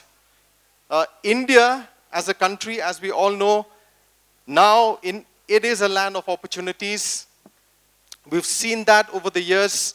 Back then, 15, 20 years ago, and what is happening now, we see that India has really come up with lots and lots of opportunities as a nation. And even Meghalaya as well, our state has really, really risen up to a great extent. And, being from the side of the government, being an official of the Department of Education in the government, all I can say is that so many avenues have actually opened up for the young, talented minds of today. So as per what we see now, the staging of this play, it shows a lot of the talent that our young people have today. And, I've been attending a lot of these career orientation programs every now and then. And I used to tell the students, I used to tell the participants, the candidates who are actually appearing for different exams, I used to tell them that, career is not just about sitting for exams. It's not just about, competing for different examinations that will get you jobs.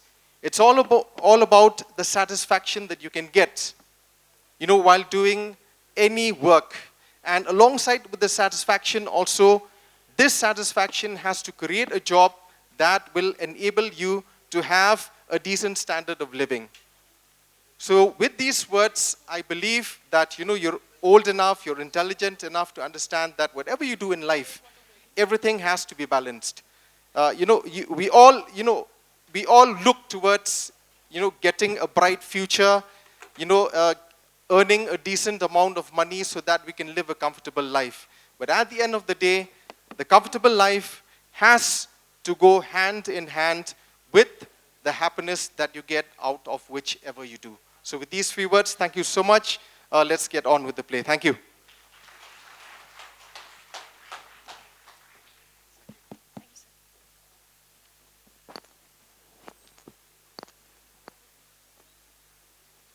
Thank you so much, sir, for your kind words and for enlightening us.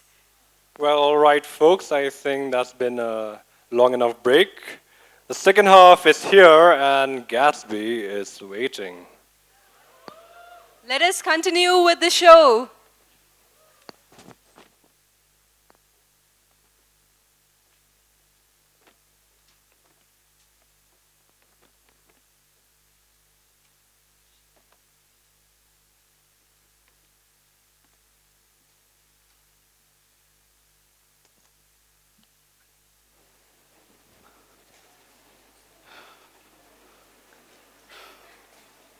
May I help you, sir?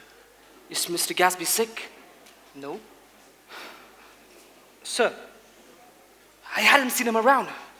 I was rather worried. Tell him Mr. Caraway came over. Who? Caraway. Oh, Caraway. All right, I'll go tell him.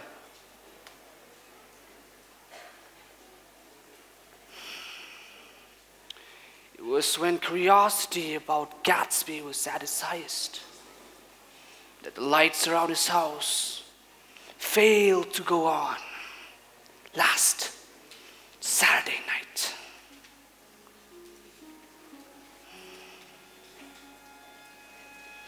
Wondering if he was sick, I came over to find out.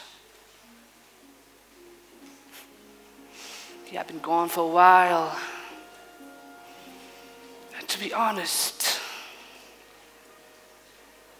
it was rather quiet without his presence.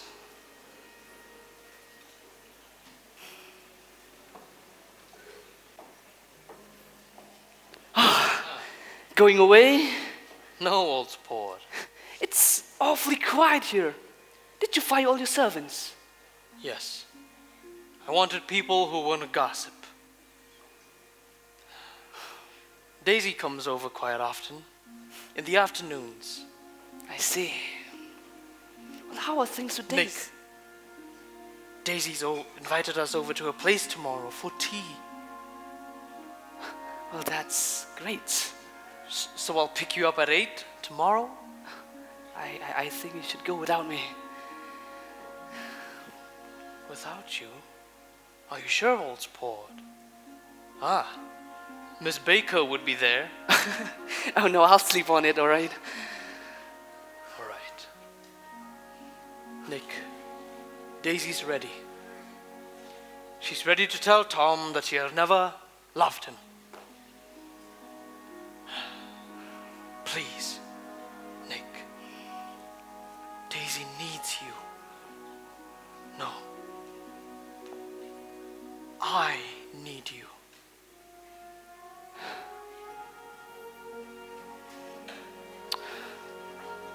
All right. I'll see you tomorrow then. All right.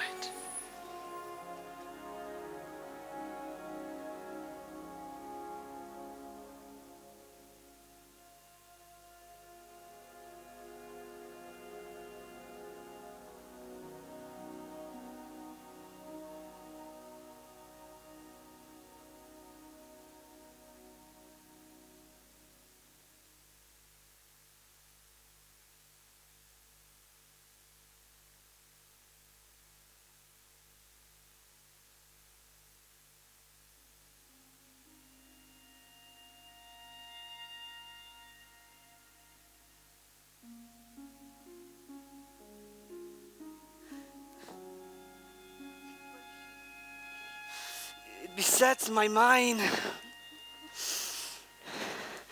Do I help him And I myself am not sure if this is right. I admire Gatsby's passion. Daisy's my cousin. But she's married with a child.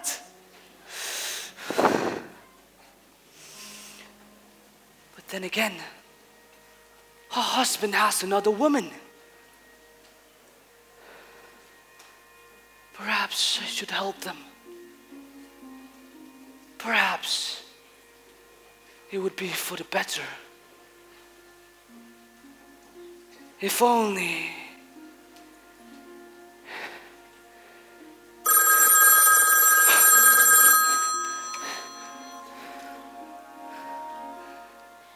Nick, hello.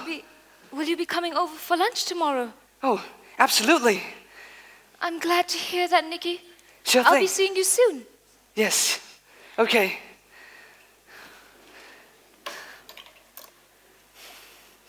Something's up. And I can't put my finger on it.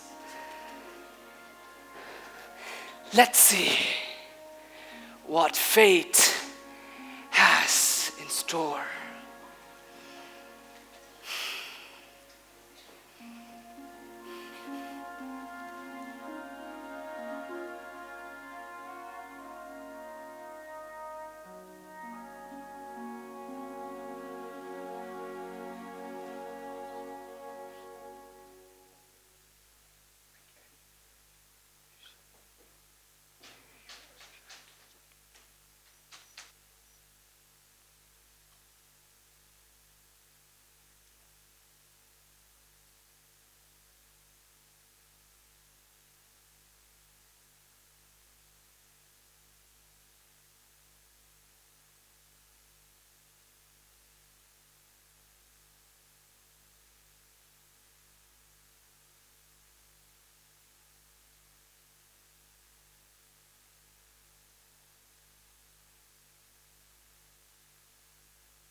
I read somewhere that the sun's getting hotter every year.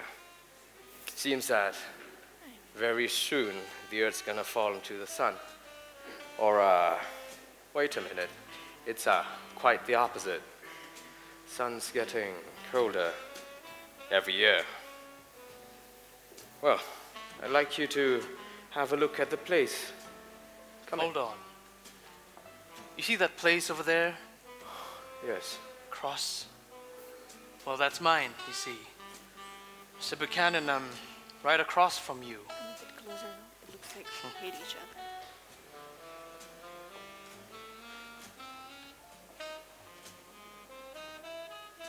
So you are.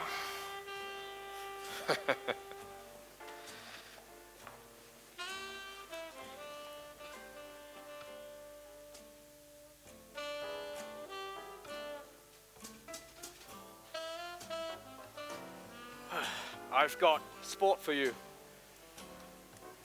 I'd like to be out there with him for about an hour.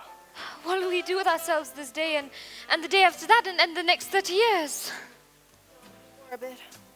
Life starts all over. But it's so hot and everything's so confused.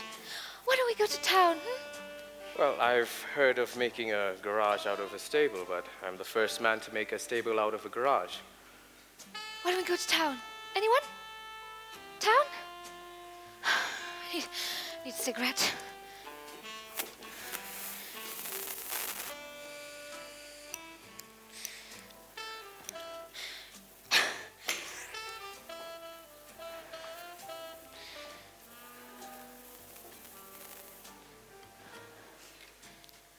You look so cool. You always look so cool. Jay, I love you. You resemble the advertisement of the man. You know, the advertisement of the man. All right, I'm perfectly willing to go to town. Come on, let's all go to town. Well, what's the matter anyhow? We're going to town, let's start now. Are we just going to go like this? Are we going to let anyone have a cigarette first? Everybody smoked all through lunch. But it's so hard to fuss. Huh, come on, Daisy, it was your idea. Fine, have it your way, you brute. Have you got your stables here? Oh, a quarter of a mile down the road. A mile down the road. Huh. I don't get this idea of going to town. Women get these notions in their heads. Shall we take anything to drink? I'll get whiskey. Come on, Jordan.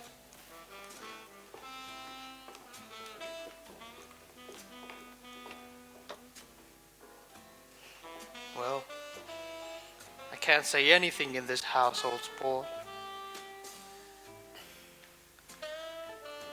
She's got an indiscreet voice.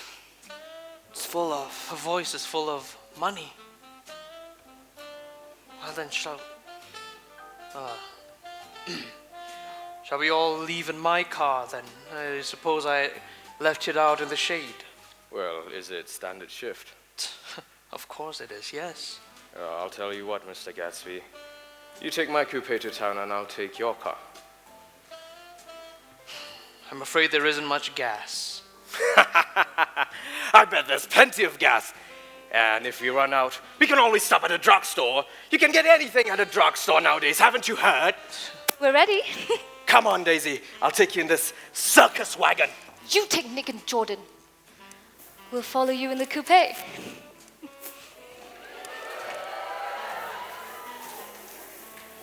Did you see that, Nick? See what?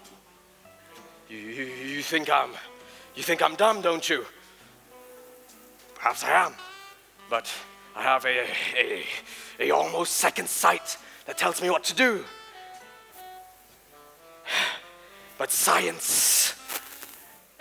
The thing is, I've made a little investigation of this fellow. If only I had more time, I could have gone deeper. You mean you've been to a medium? What? About Gatsby? A medium? About Gatsby? No, I meant that I would be making a small investigation about his criminal life.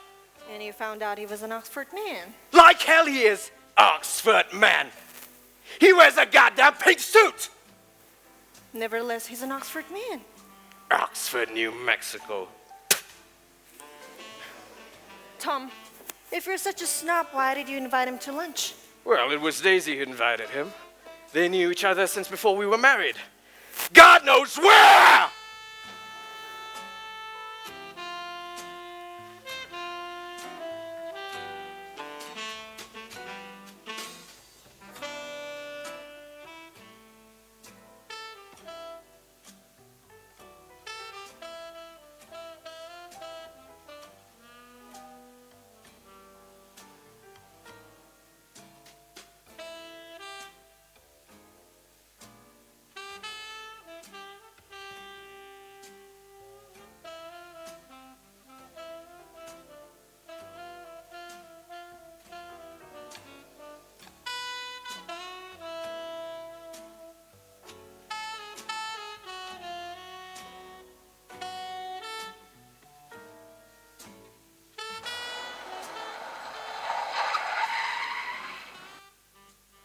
Gas.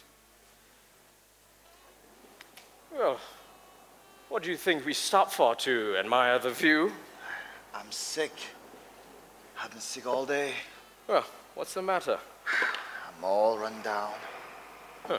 Shall I help myself then? Say, I was wondering what you were going to do with your old car. Oh. Need money pretty bad. How you like this one? It's, I bought it last week. It's a nice yellow one. Care to buy it? Big chance. No. But I could make some money on the other one. Say, what do you need money for all of a sudden? It's just that I've been here too long. Huh. I want to get away. My wife and I want to go west. Your wife does? He had discovered that Myrtle had some sort of life apart from him. This another world. And this shock made him physically sick. She has been talking about it for 10 years. And now, she's going to, whether she wants to or not. I'm going to get her away. Tom went through wisps of panic. His mistress and wife, an hour ago, so secure, were both slipping from his grasp. Gatsby and Daisy? Well, they're in a rush. What do I owe you? No, I just got wised up to something funny these past 2 days. That's why I want to get away. That's why. What do I owe you? $1.20. Here, you can have this. You can have the change. I'll bring you that car tomorrow afternoon.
Well, I suppose, Jordan came with you guys, didn't she? Oh, she must be taking some time. Oh. You know how she is, all high class and whatever. Of course, it's Jordan. Oh, there she is. I mean, Speak of the devil. It's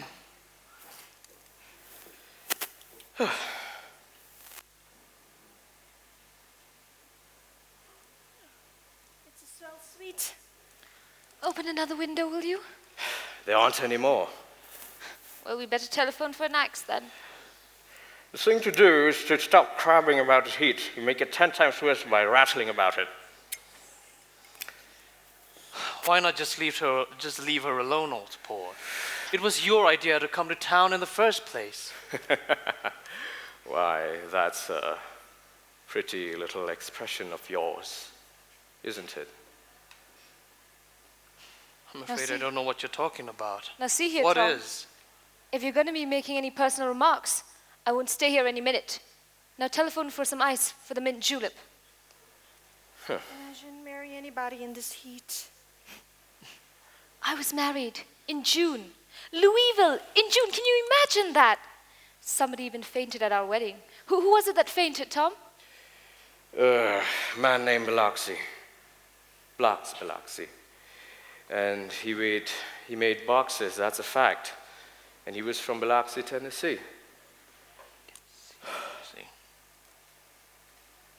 They carried him into my house because we lived two doors away from church. He stayed there for 3 weeks until Daddy told him he had to get out. The day after he left, Daddy died. Well, I used to know this Bill Biloxi. There wasn't from any Memphis. connection, though. See, well, I used to know this Bill Biloxi, as I've said, from Memphis. That was his cousin. I knew his entire family's history before he left. He gave this aluminum platter that I still use today. We're getting old. If we were young, we'd rise and we'd dance. Huh. That's sad. Anyway, Mr. Gatsby, I understand you're an Oxford man. Well, not exactly, no. Huh. Well, I understand you went there. Yes, I went there. You probably went there around the time Biloxi went to New Haven then. I told you I went there, didn't I? Yes, I heard you. But I'd like to know when. It was in 1919. But I only stayed there for 5 months. That's why I can't really call myself an Oxford man. It was an opportunity they gave to some of the officers after the armistice. We could go to universities either in England or France. Telephone for some whiskey, Tom, and I'll make you a mint julep. Then you won't seem so stupid to yourself. Wait a minute. I want to ask Mr. Gatsby one more question. Please, go ahead. Be my guest. What kind of a row are you trying to stir up in my house anyhow? He isn't causing a row. You're causing a row. Now have some self-control.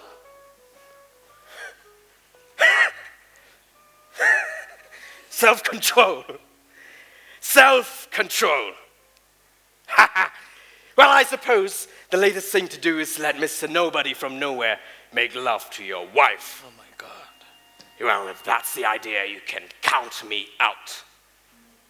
People nowadays begin by sneering at family life and family institutions. And next thing you know, they'll turn everything upside down and we'll have intermarriage between black and white. We're all white here. Oh well. I'm not very popular. I suppose you've got to make your house into a pigsty to have any friends in the modern world. Well, I've got something to tell you, old sport. Jay, don't. Let's just all go home. Why don't we all go home? Yeah, that's a good idea. Come on, Tom. Nobody wants a drink. I want to hear what Mr. Gatsby has to tell me.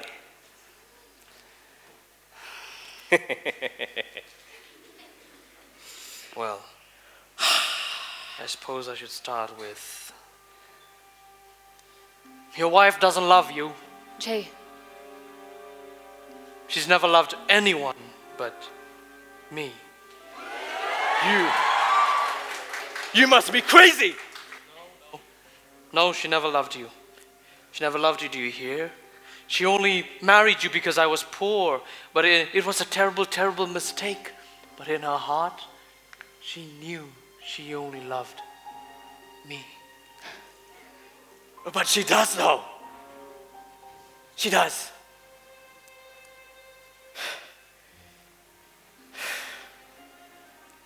Why don't we go home, Jay, please? The trouble is, sometimes she gets foolish ideas in her head and doesn't know what to do.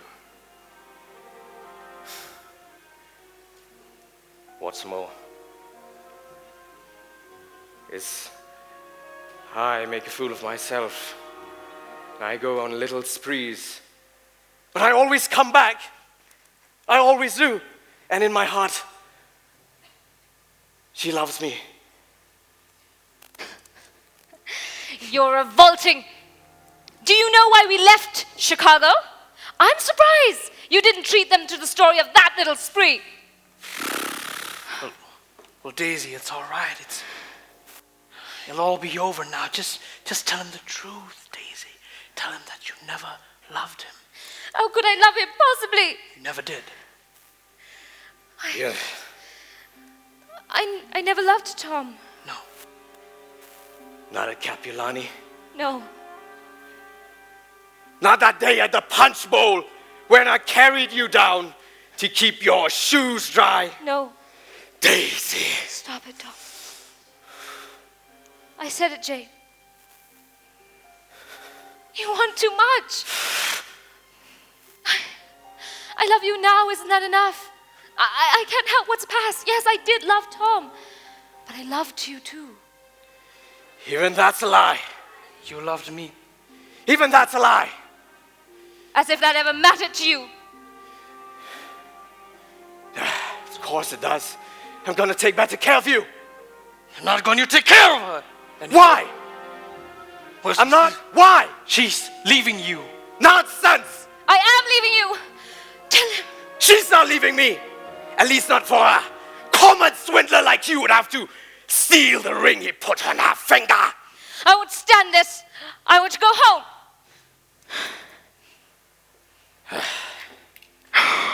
I've made a small investigation of your past, Gatsby.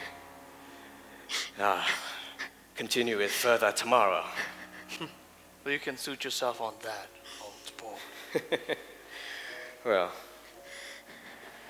I know all about your little pants. He and this Wolfshine. You hang out with him, don't you? You're one of his little gangsters. He and this Wolfshine bought up a lot of side street drugstores all over Chicago to sell grain alcohol over the counter. Well, that's one of your little stunts. I picked him for a bootlegger the first time, and I wasn't far wrong. Well, what about it, old sport? I bet your old friend Walter Chase wasn't too proud to come in on it. And you left him in the lurch, didn't you? You left him up there in New Jersey to rot in jail for over a month. God, you ought to hear Walter on the subject of you. Well, he came to us dead broke, do you hear? He was dead broke, he had no money at all. And you didn't help him, but he came to us, old sport. I bet he was happy to have a little money for himself, old sport. Don't you dare call me old sport. Old sport. Walter could have you up on the betting laws too. But you and Wolfsheim scared him into shutting his pretty little mouth. That drugstore business was just small change. But you and Wolfsheim have got something that's cooking up. Something that Walter's afraid to even tell me about. In fact, I would not be so surprised if you've dragged Nick into this little business of yours. Leave him out of this. But why? Why? Look, I know just what kind of man you are. You're not one of us. Maybe that's why Daisy married a man like me, and not some poor scum like you! Why don't you just shut up? Why don't you just shut up? Daisy never loved you to hear. She never.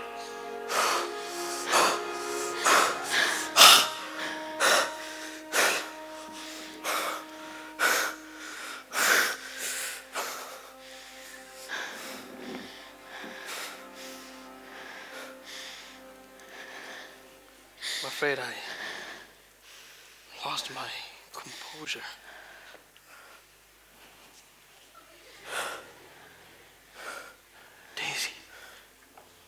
Daisy, please don't believe it. It's not true. It's not true. None of it is true, Daisy. No. I want to go home. Don't take me home.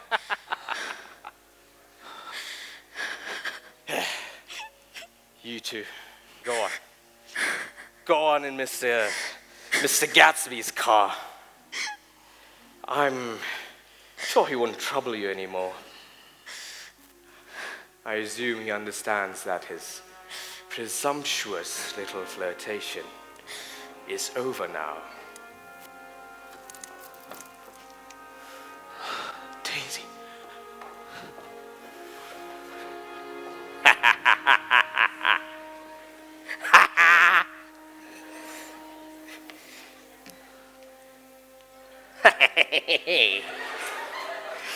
Well,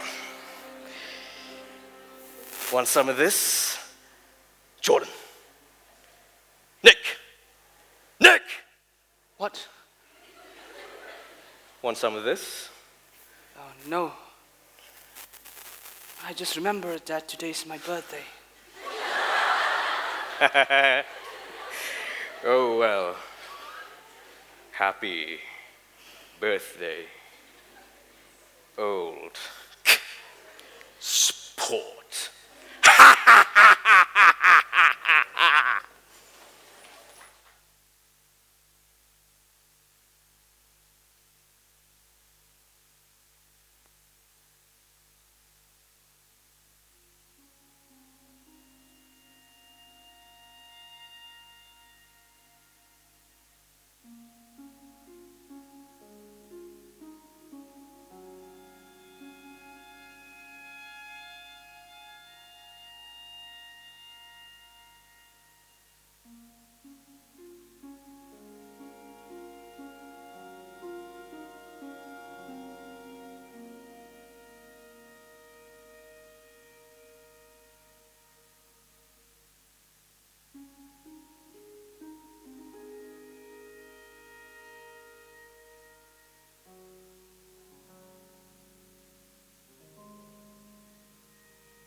No, not until you tell me about the man you've been seeing. Just why? Are you not happy? I am! It's just that... Just what? It's just that throughout our lives, my desires have never been fulfilled. You have never fulfilled them. Namaste, you dirty little... Beat me! Throw me down and beat me, you bastard! Tom! Tom! Tom!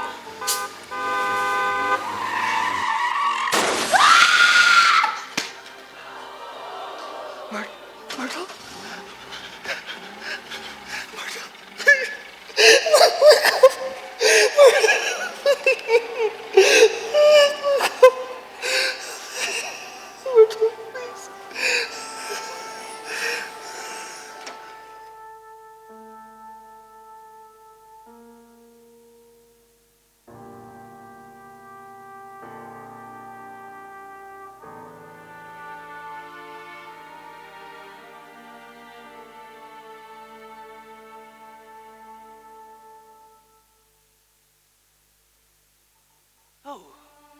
What's going on? Wreck finally ought to do Wilson some good for his business. We'll take a look, just a small look.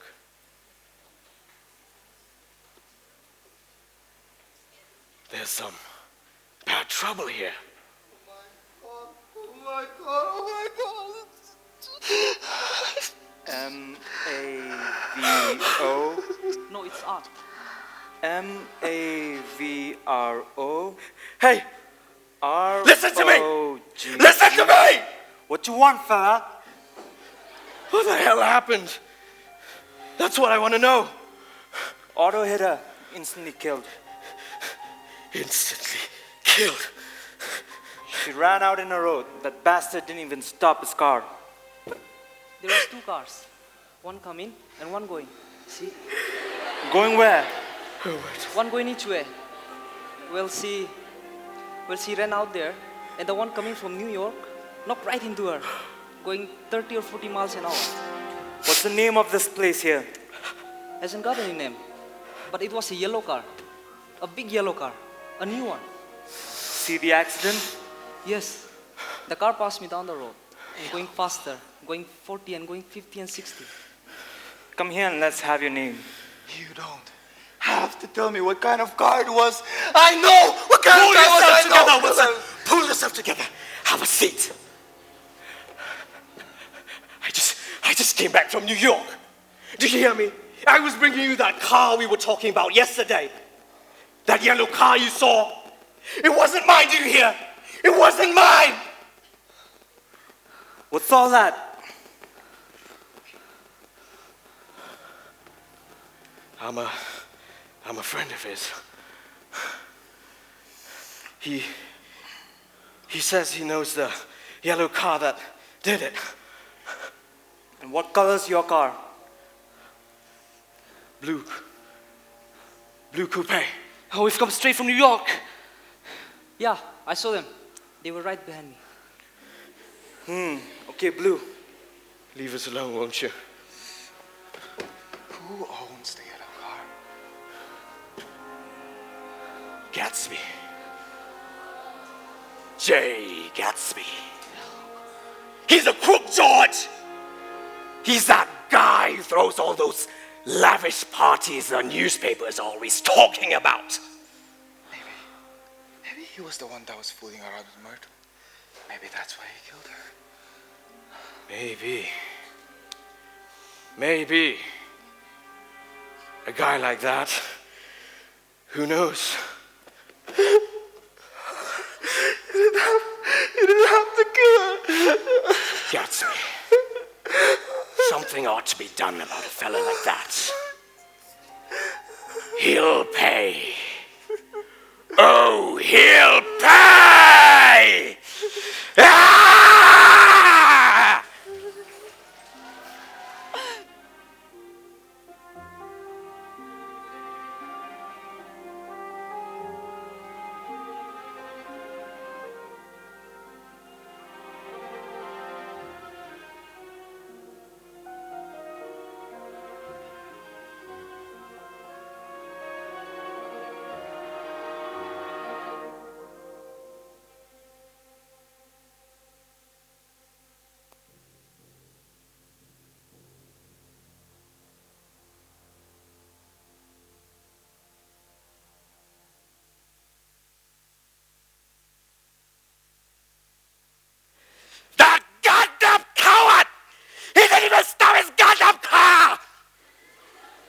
Are you still gonna defend him, Nick?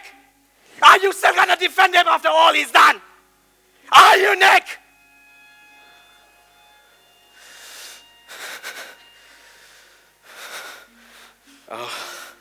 I'll telephone for a taxi to take you home, Nick.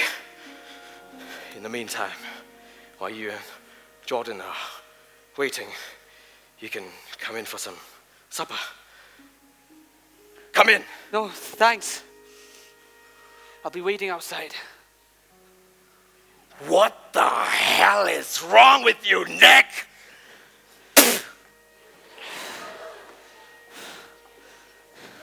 Won't you come in, Nick? No, thanks.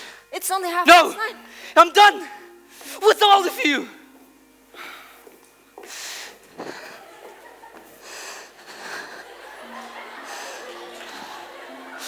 Alt 4.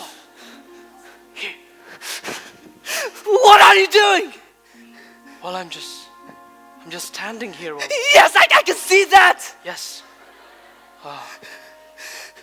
Did you see any trouble down the road? The woman who ran down is dead, Jay. I thought so.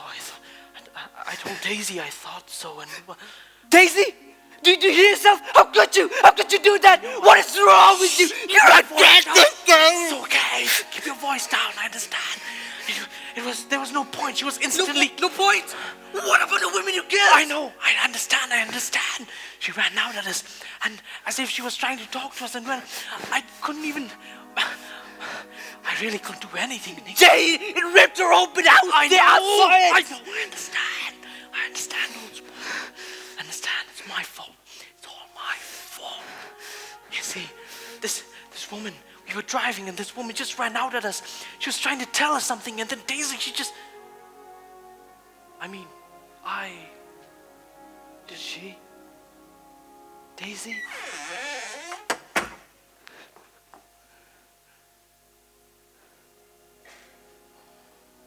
It was Daisy.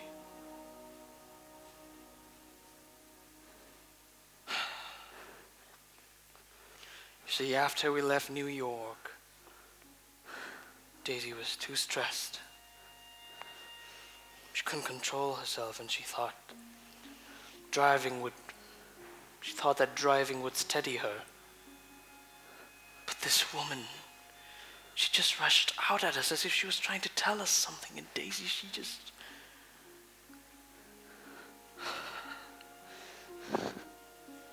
It isn't her fault, Daisy. No one must know that it was Daisy behind the wheel, old sport.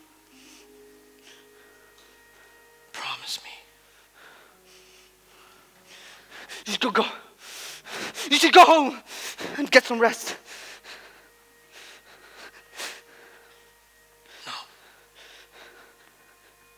I'll wait here all night if necessary. And if he tries any brutality on her, if he tries to bother her about that, Start thinking about her. He won't touch her. But I don't trust him, old sport. I don't trust him. It's all quiet up there. You should go home. Get some rest.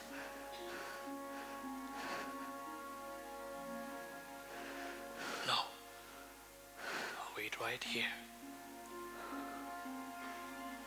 Good night, old sport.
The bloodstains just won't come off.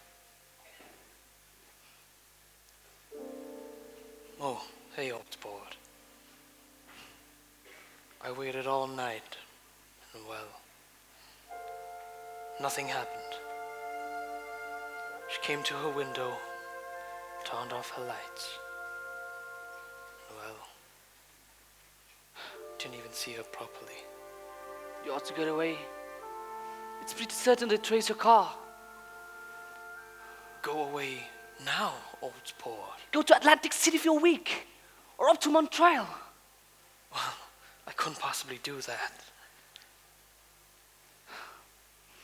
That's not going to erase anything, Jay. What do you mean, old sport? Just leave. Like I said, I couldn't possibly do that. I couldn't possibly do that until I know what Daisy is going to do. You see, old sport, she was the first nice girl I had ever met. And the first time I went to her house, I went there with other officers from Camp Taylor, and then alone. You see, it was such a big house that I thought, what an absolute monstrosity is this? Her house is too big, Nick. And well, even though it is big, what gave it a breathless intensity was that Daisy lived there. You see, old sport, she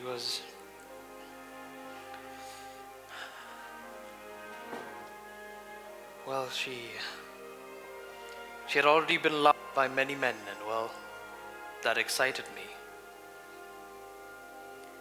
And well,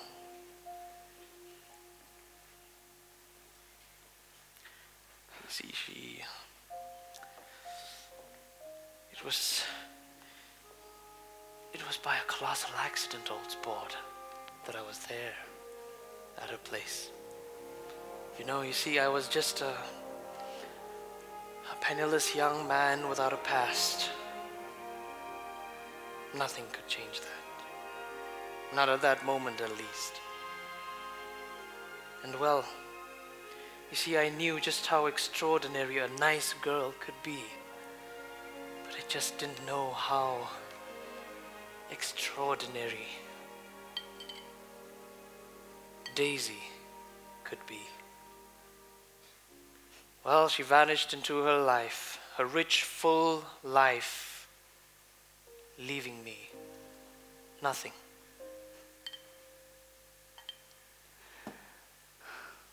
Did you know you loved her then? Ah, old port.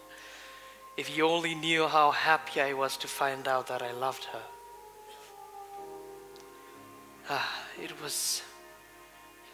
There I was, way off of my ambitions, falling deeper in love with her every minute.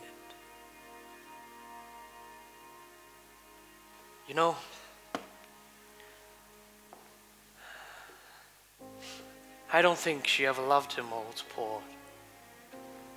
Do you mean Tom? Yes, of course.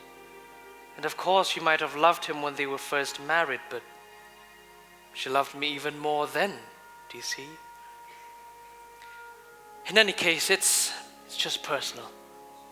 Gatsby? I'm going to drain the pool today. Lips will start to fall pretty soon, and there's always trouble with the pipes. No, don't do it today.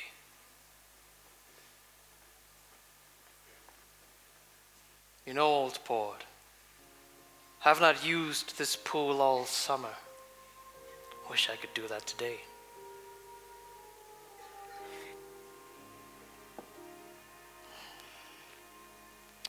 12 minutes to my train. I'll call you up. Do, old sport. I'll call you about noon. All right. I suppose Daisy will call too? I suppose she will. Well then, goodbye.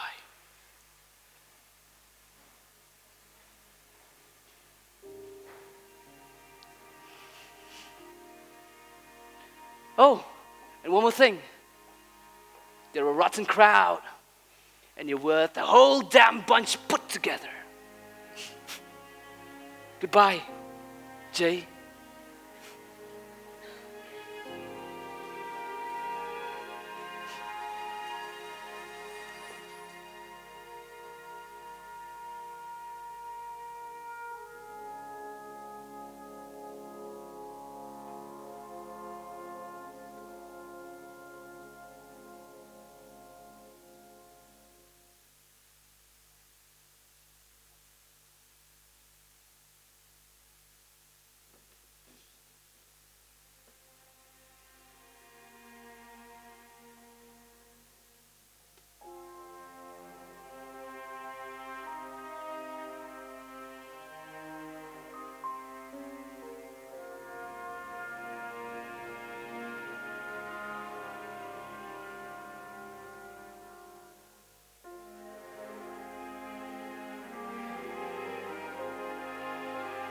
Yellow car, yellow car, yellow car, yellow car.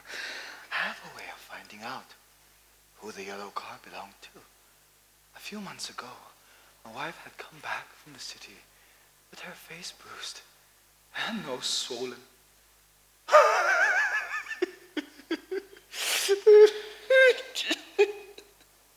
Oh my God! How long have you been married, Jay? Come on there. Try and sit still a minute and answer my question. How long have you been married? 12 years. Ever had any children? Come on, George. Sit still. I asked you a question. Did you ever have any children? Do you have a church you go to sometimes, George? Maybe even if you haven't been there for a long time. Or maybe I could call up the church and they could get a priest and come over and he could talk to you. See? I don't belong to any. You ought to have a church, George. For times like this. You must have gone to church once. Didn't you get married in a church? Listen, George. Listen to me. Didn't you get married in a church? That was a long time ago. Can you take a look at that drawer there? Which drawer? That one. There.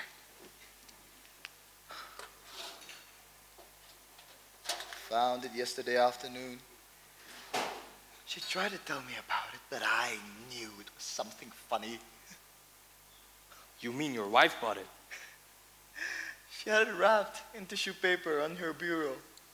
No, my God. And then he killed her. Who did? I have a way of finding out. You're morbid, George.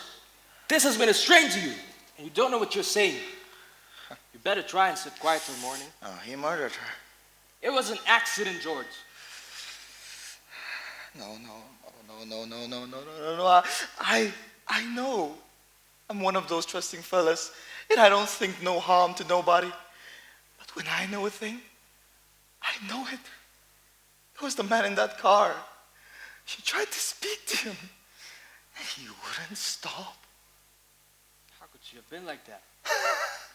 She's a funny one. Maybe you got a friend I could telephone for, George. No.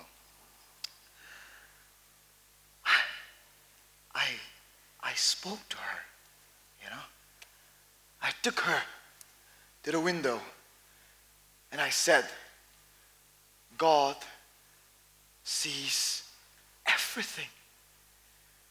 Everything you've been doing. You may fool me, but you can't fool God.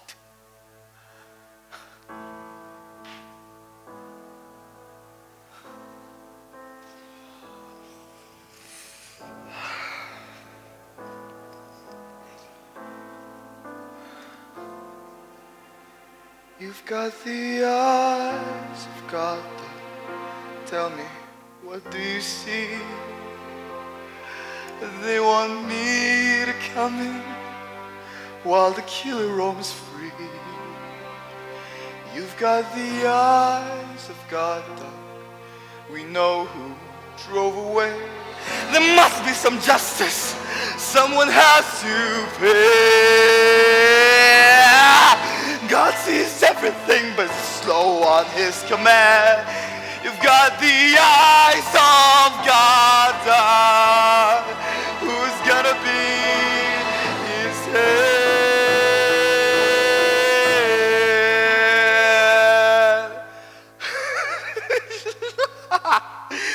God sees everything.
I am expecting a rather special call today.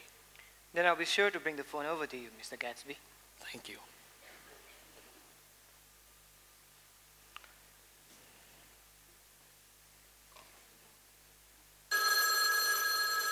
Hello, Gatsby's residence. I'd like to speak to Mr. Gatsby, please. May I know who am I speaking to? This is Mr. Caraway. Oh, Mr. Caraway. Mr. Gatsby is out for a swim in his pool. Oh, I'd like to speak to him, please. This is urgent. Oh, hold on just a minute, sir.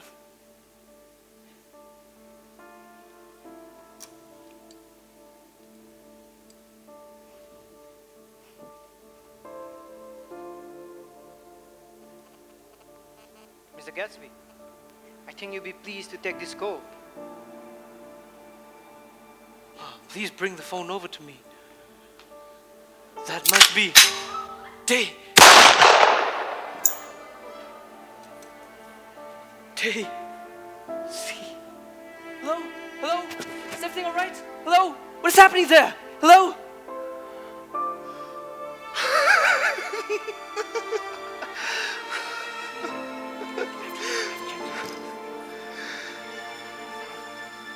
God sees everything.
How can I help you, sir?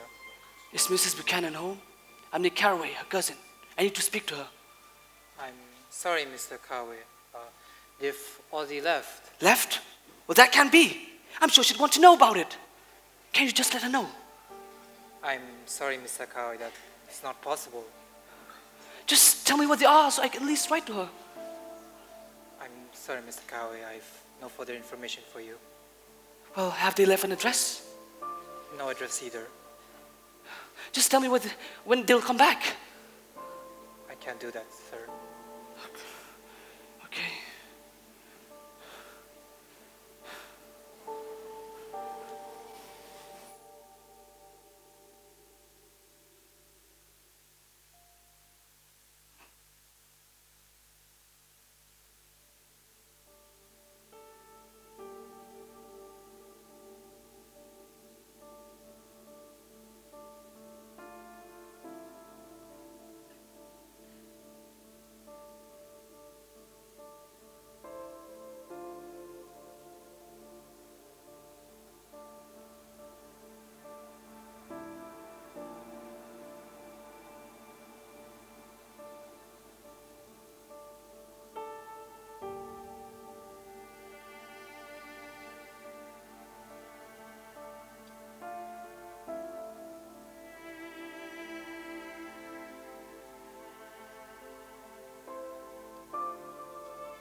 It was all very careless and confused. They were careless people, Tom and Daisy. They smashed up things and creatures, then retreated back into their memory, or the vast carelessness, or whatever it was that kept them together. This let other people clean up the mess they had made.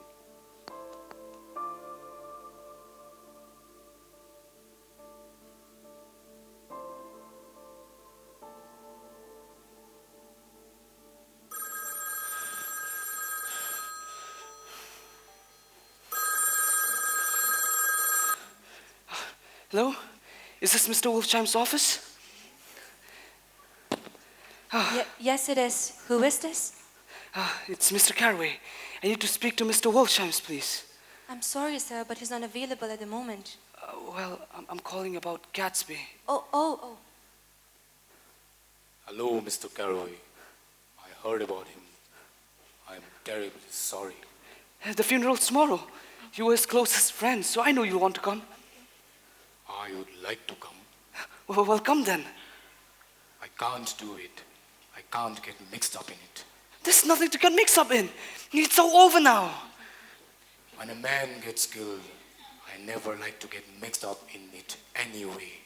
I keep out. When I was a young man, it was different. If a friend of mine died, no matter how, I stuck with them to the end. You may think that's sentimental, but I mean it to the bitter end. Let us learn to show our friendship for a man when he is alive and not after he is dead. After that, my own rule is to let everything alone. All right then. I understand. Thank you.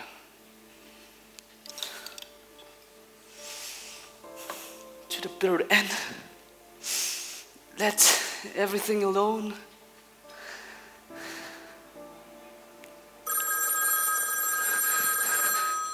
Oh, hello. This is Mr. Carraway. Oh, this is Glibspringer. Clipspringer. The funeral's tomorrow. It's at 3 o'clock here at Gatsby's place. I wish you'd tell anybody who's interested. I've been calling up people myself. They were hard to find. Oh, I will. Of course, if I'm not likely to see anybody. But if I do... You'll be there, right? Well, I'll certainly try. You see, I'm not in town, so I'll try my best. What I call up about was a pair of shoes I left there. Will it be too much trouble for you to have the butler send them over? You see, they're my tennis shoes, and I'm sort of helpless without them. My address is care of BF. I can't believe this! You out of your goddamn minds! Get out! All of you!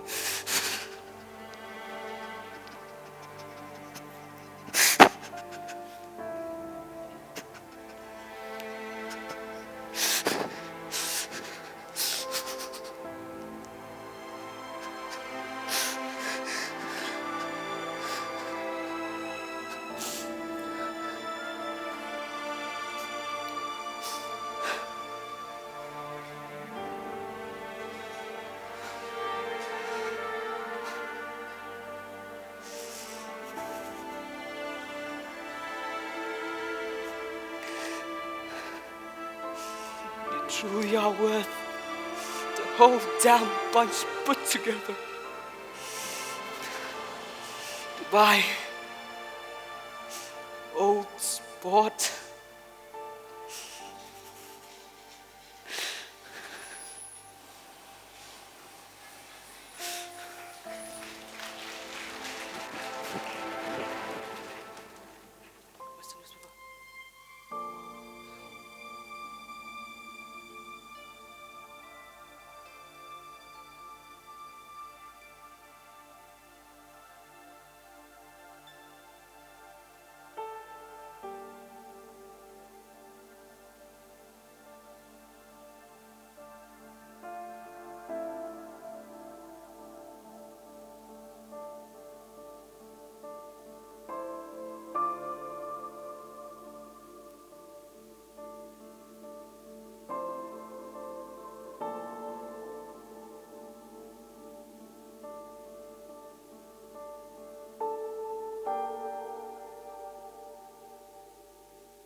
Morning. At 20, you will begin to have the melancholy brilliance of the moon. When you are my age, you'll give out, as I do, the genial warmth of 4 p.m. Well, folks, Gatsby believed in the green light. the orgastic future that year by year recedes before us. It eluded us then, but that's no matter. Tomorrow we will run faster, stretch out our arms farther, and one fine morning. So we beat on, boats against the current,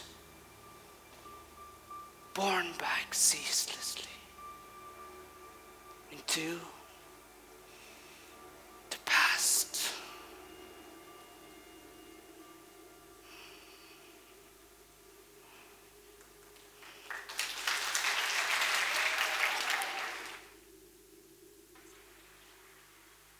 Ladies and gentlemen, let's put our hands together for the cast of The Great Gatsby.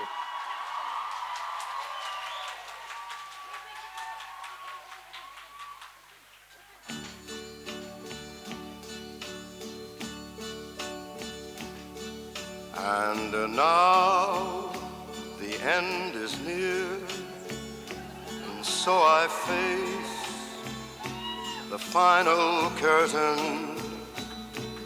My friend, I'll say it clear, I'll state my case, of which I'm certain. I've lived a life that's full. I traveled each and every highway, and more, much more than this, I did it my way.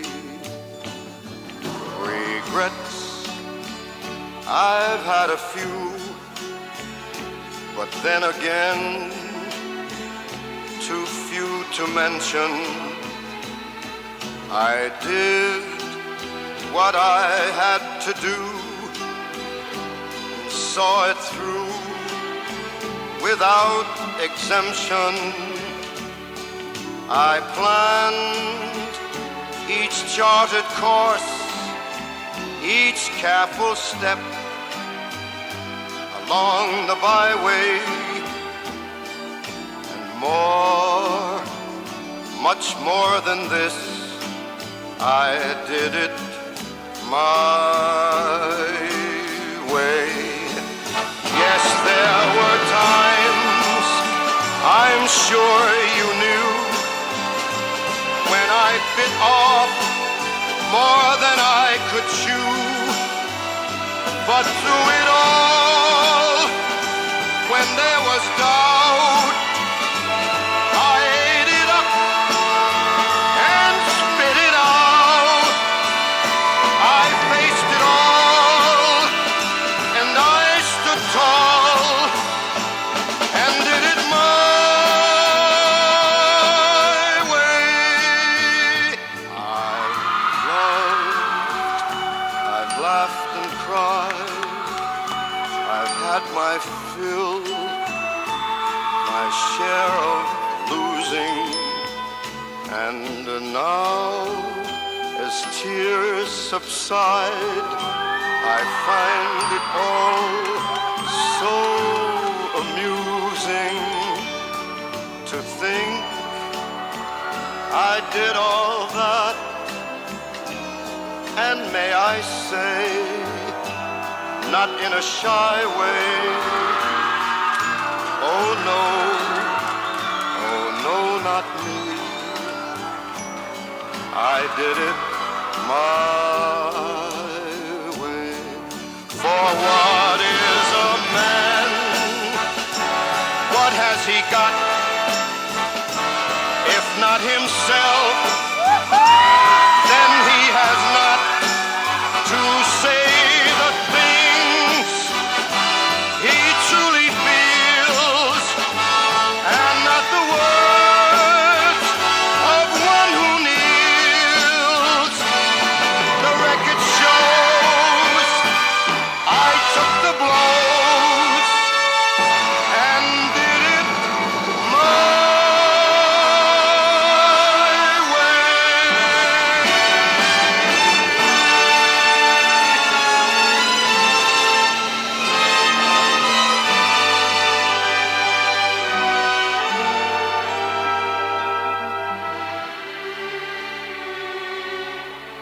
We will now have a credits video.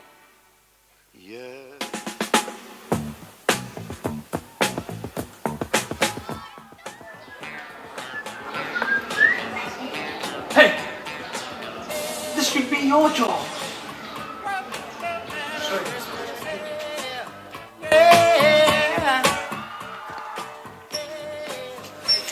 Daisy? Myrtle? You're alive! I love my wife. I love your wife too. Hello, gentlemen. Myself, bartender. One for you, and one for me.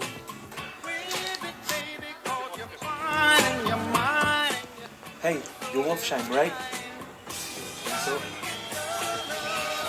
Well, I'm not.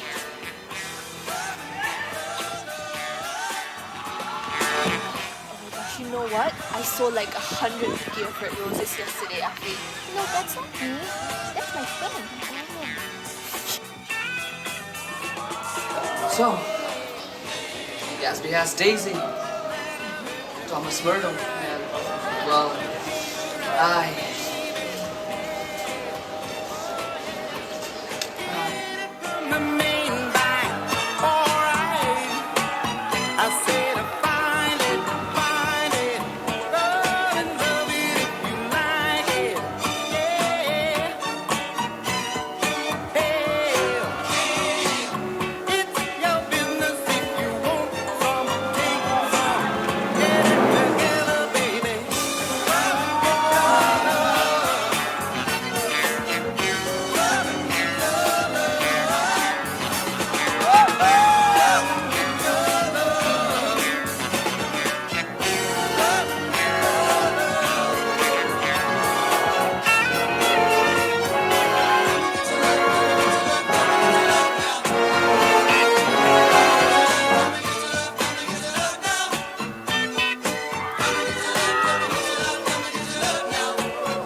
Let us once again take a moment to appreciate all the hard work these people have put in into the play. Can we have a round of applause?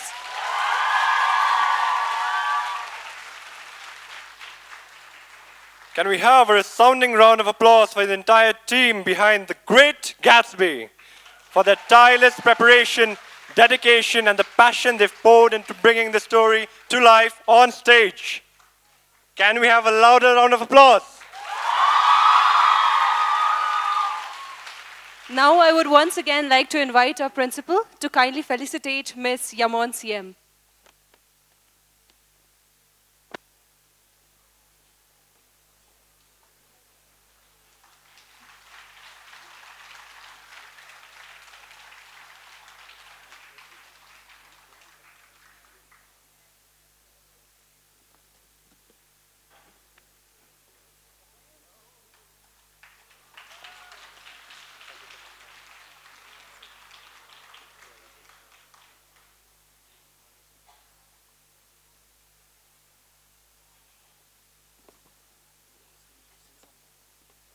Ma'am, kindly say a few words.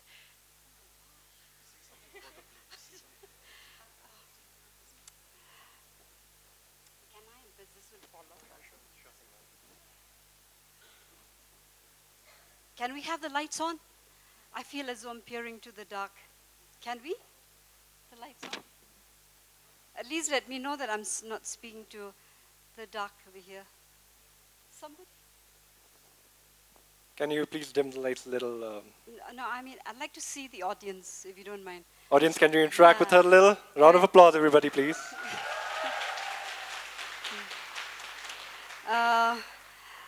I'm sorry it caught me by surprise. I didn't know that I'm supposed to say a few words, but it's the first thing that I'd like to say is that thank you, Ms. Adela, HOD of English Department, as well as the team, the whole faculty for inviting me here. In fact, I'm supposed to be somewhere else, but I wouldn't miss this for the world, because every year we've seen such a good turnout, such a good, great shows over the years in English Department. Over the 33 years that I'm here, we've never missed too many shows. So thank you so much. That was a wonderful experience. And I think I read The Great Gatsby years ago, and I saw the movie twice. So like seeing you perform, everybody here, oh gosh, you're ready to take on the stage. The whole world is your stage. So it's difficult to say which is the most, the moment that catches you, but I think every moment is like perfect in its own way. And you've done a great job, so thank you for giving us such a wonderful time. And I wish you the best wherever you go. I think sometimes when we have our masks on, the best comes out also. I mean, it's one part of us, because we have different facets of our personality. And today you've shown that the things that we aspire, and also to dream on, that in life there's love and tragedy, there's beauty, there's humor, there's everything. You brought that to the front. And thank you, and I hope everybody had a good time just as I did. Thank you, God bless. Thank you so much, ma'am, for your kind and inspiring words. Well, to officially bring the show to a close, I would like to call upon Ms. Zovin Tainonim for the vote of thanks.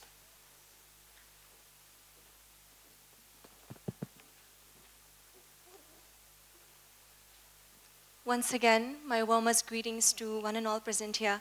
It is an honor and pleasure for me to deliver the vote of thanks as we mark the end of the annual English Department Play of St. Edmund's College 2025. First and foremost, I extend my deepest gratitude to the college management for providing us with the platform and for always believing in the power of arts and literature to educate, uplift, and transform. I would like to thank our principal, Brother Sunil Brito, who with his valuable suggestions have pushed us to improve and better the play. I would like to express our gratitude to Professor Monotos Chakravarti, our Vice Principal Administration, although he is not present with us today, for his unwavering support that kept us moving forward with the play. To the backbone of the entire production, our teachers of the Department of English, thank you for believing in us. To our head of department, Ma'am Ardala Chalam, who encourages us and guides us like a mother. To Sir Eric Nonkinri, our go-to for every small detail, who makes sure that everything goes smoothly. Ma'am Wanda Carboan, our head teacher in charge, who had to sacrifice all of our off periods and off days to join us for practice. Ma'am Shimsoshin Kaising, who has helped us bring the play with a vision of absolute sense of fashion. Ma'am Alicia Moment, for giving us extra efforts to help make the settings come into life. Ma'am Dapinda War, for making sure that the stage is organized. To Sir Lal Chandama Boitlung, Ma'am Jennifer Dakar, Ma'am Theodora War, for their constructive feedbacks and tireless support, we are immensely grateful. Dear teachers, we stand here today as a testament of your dedication.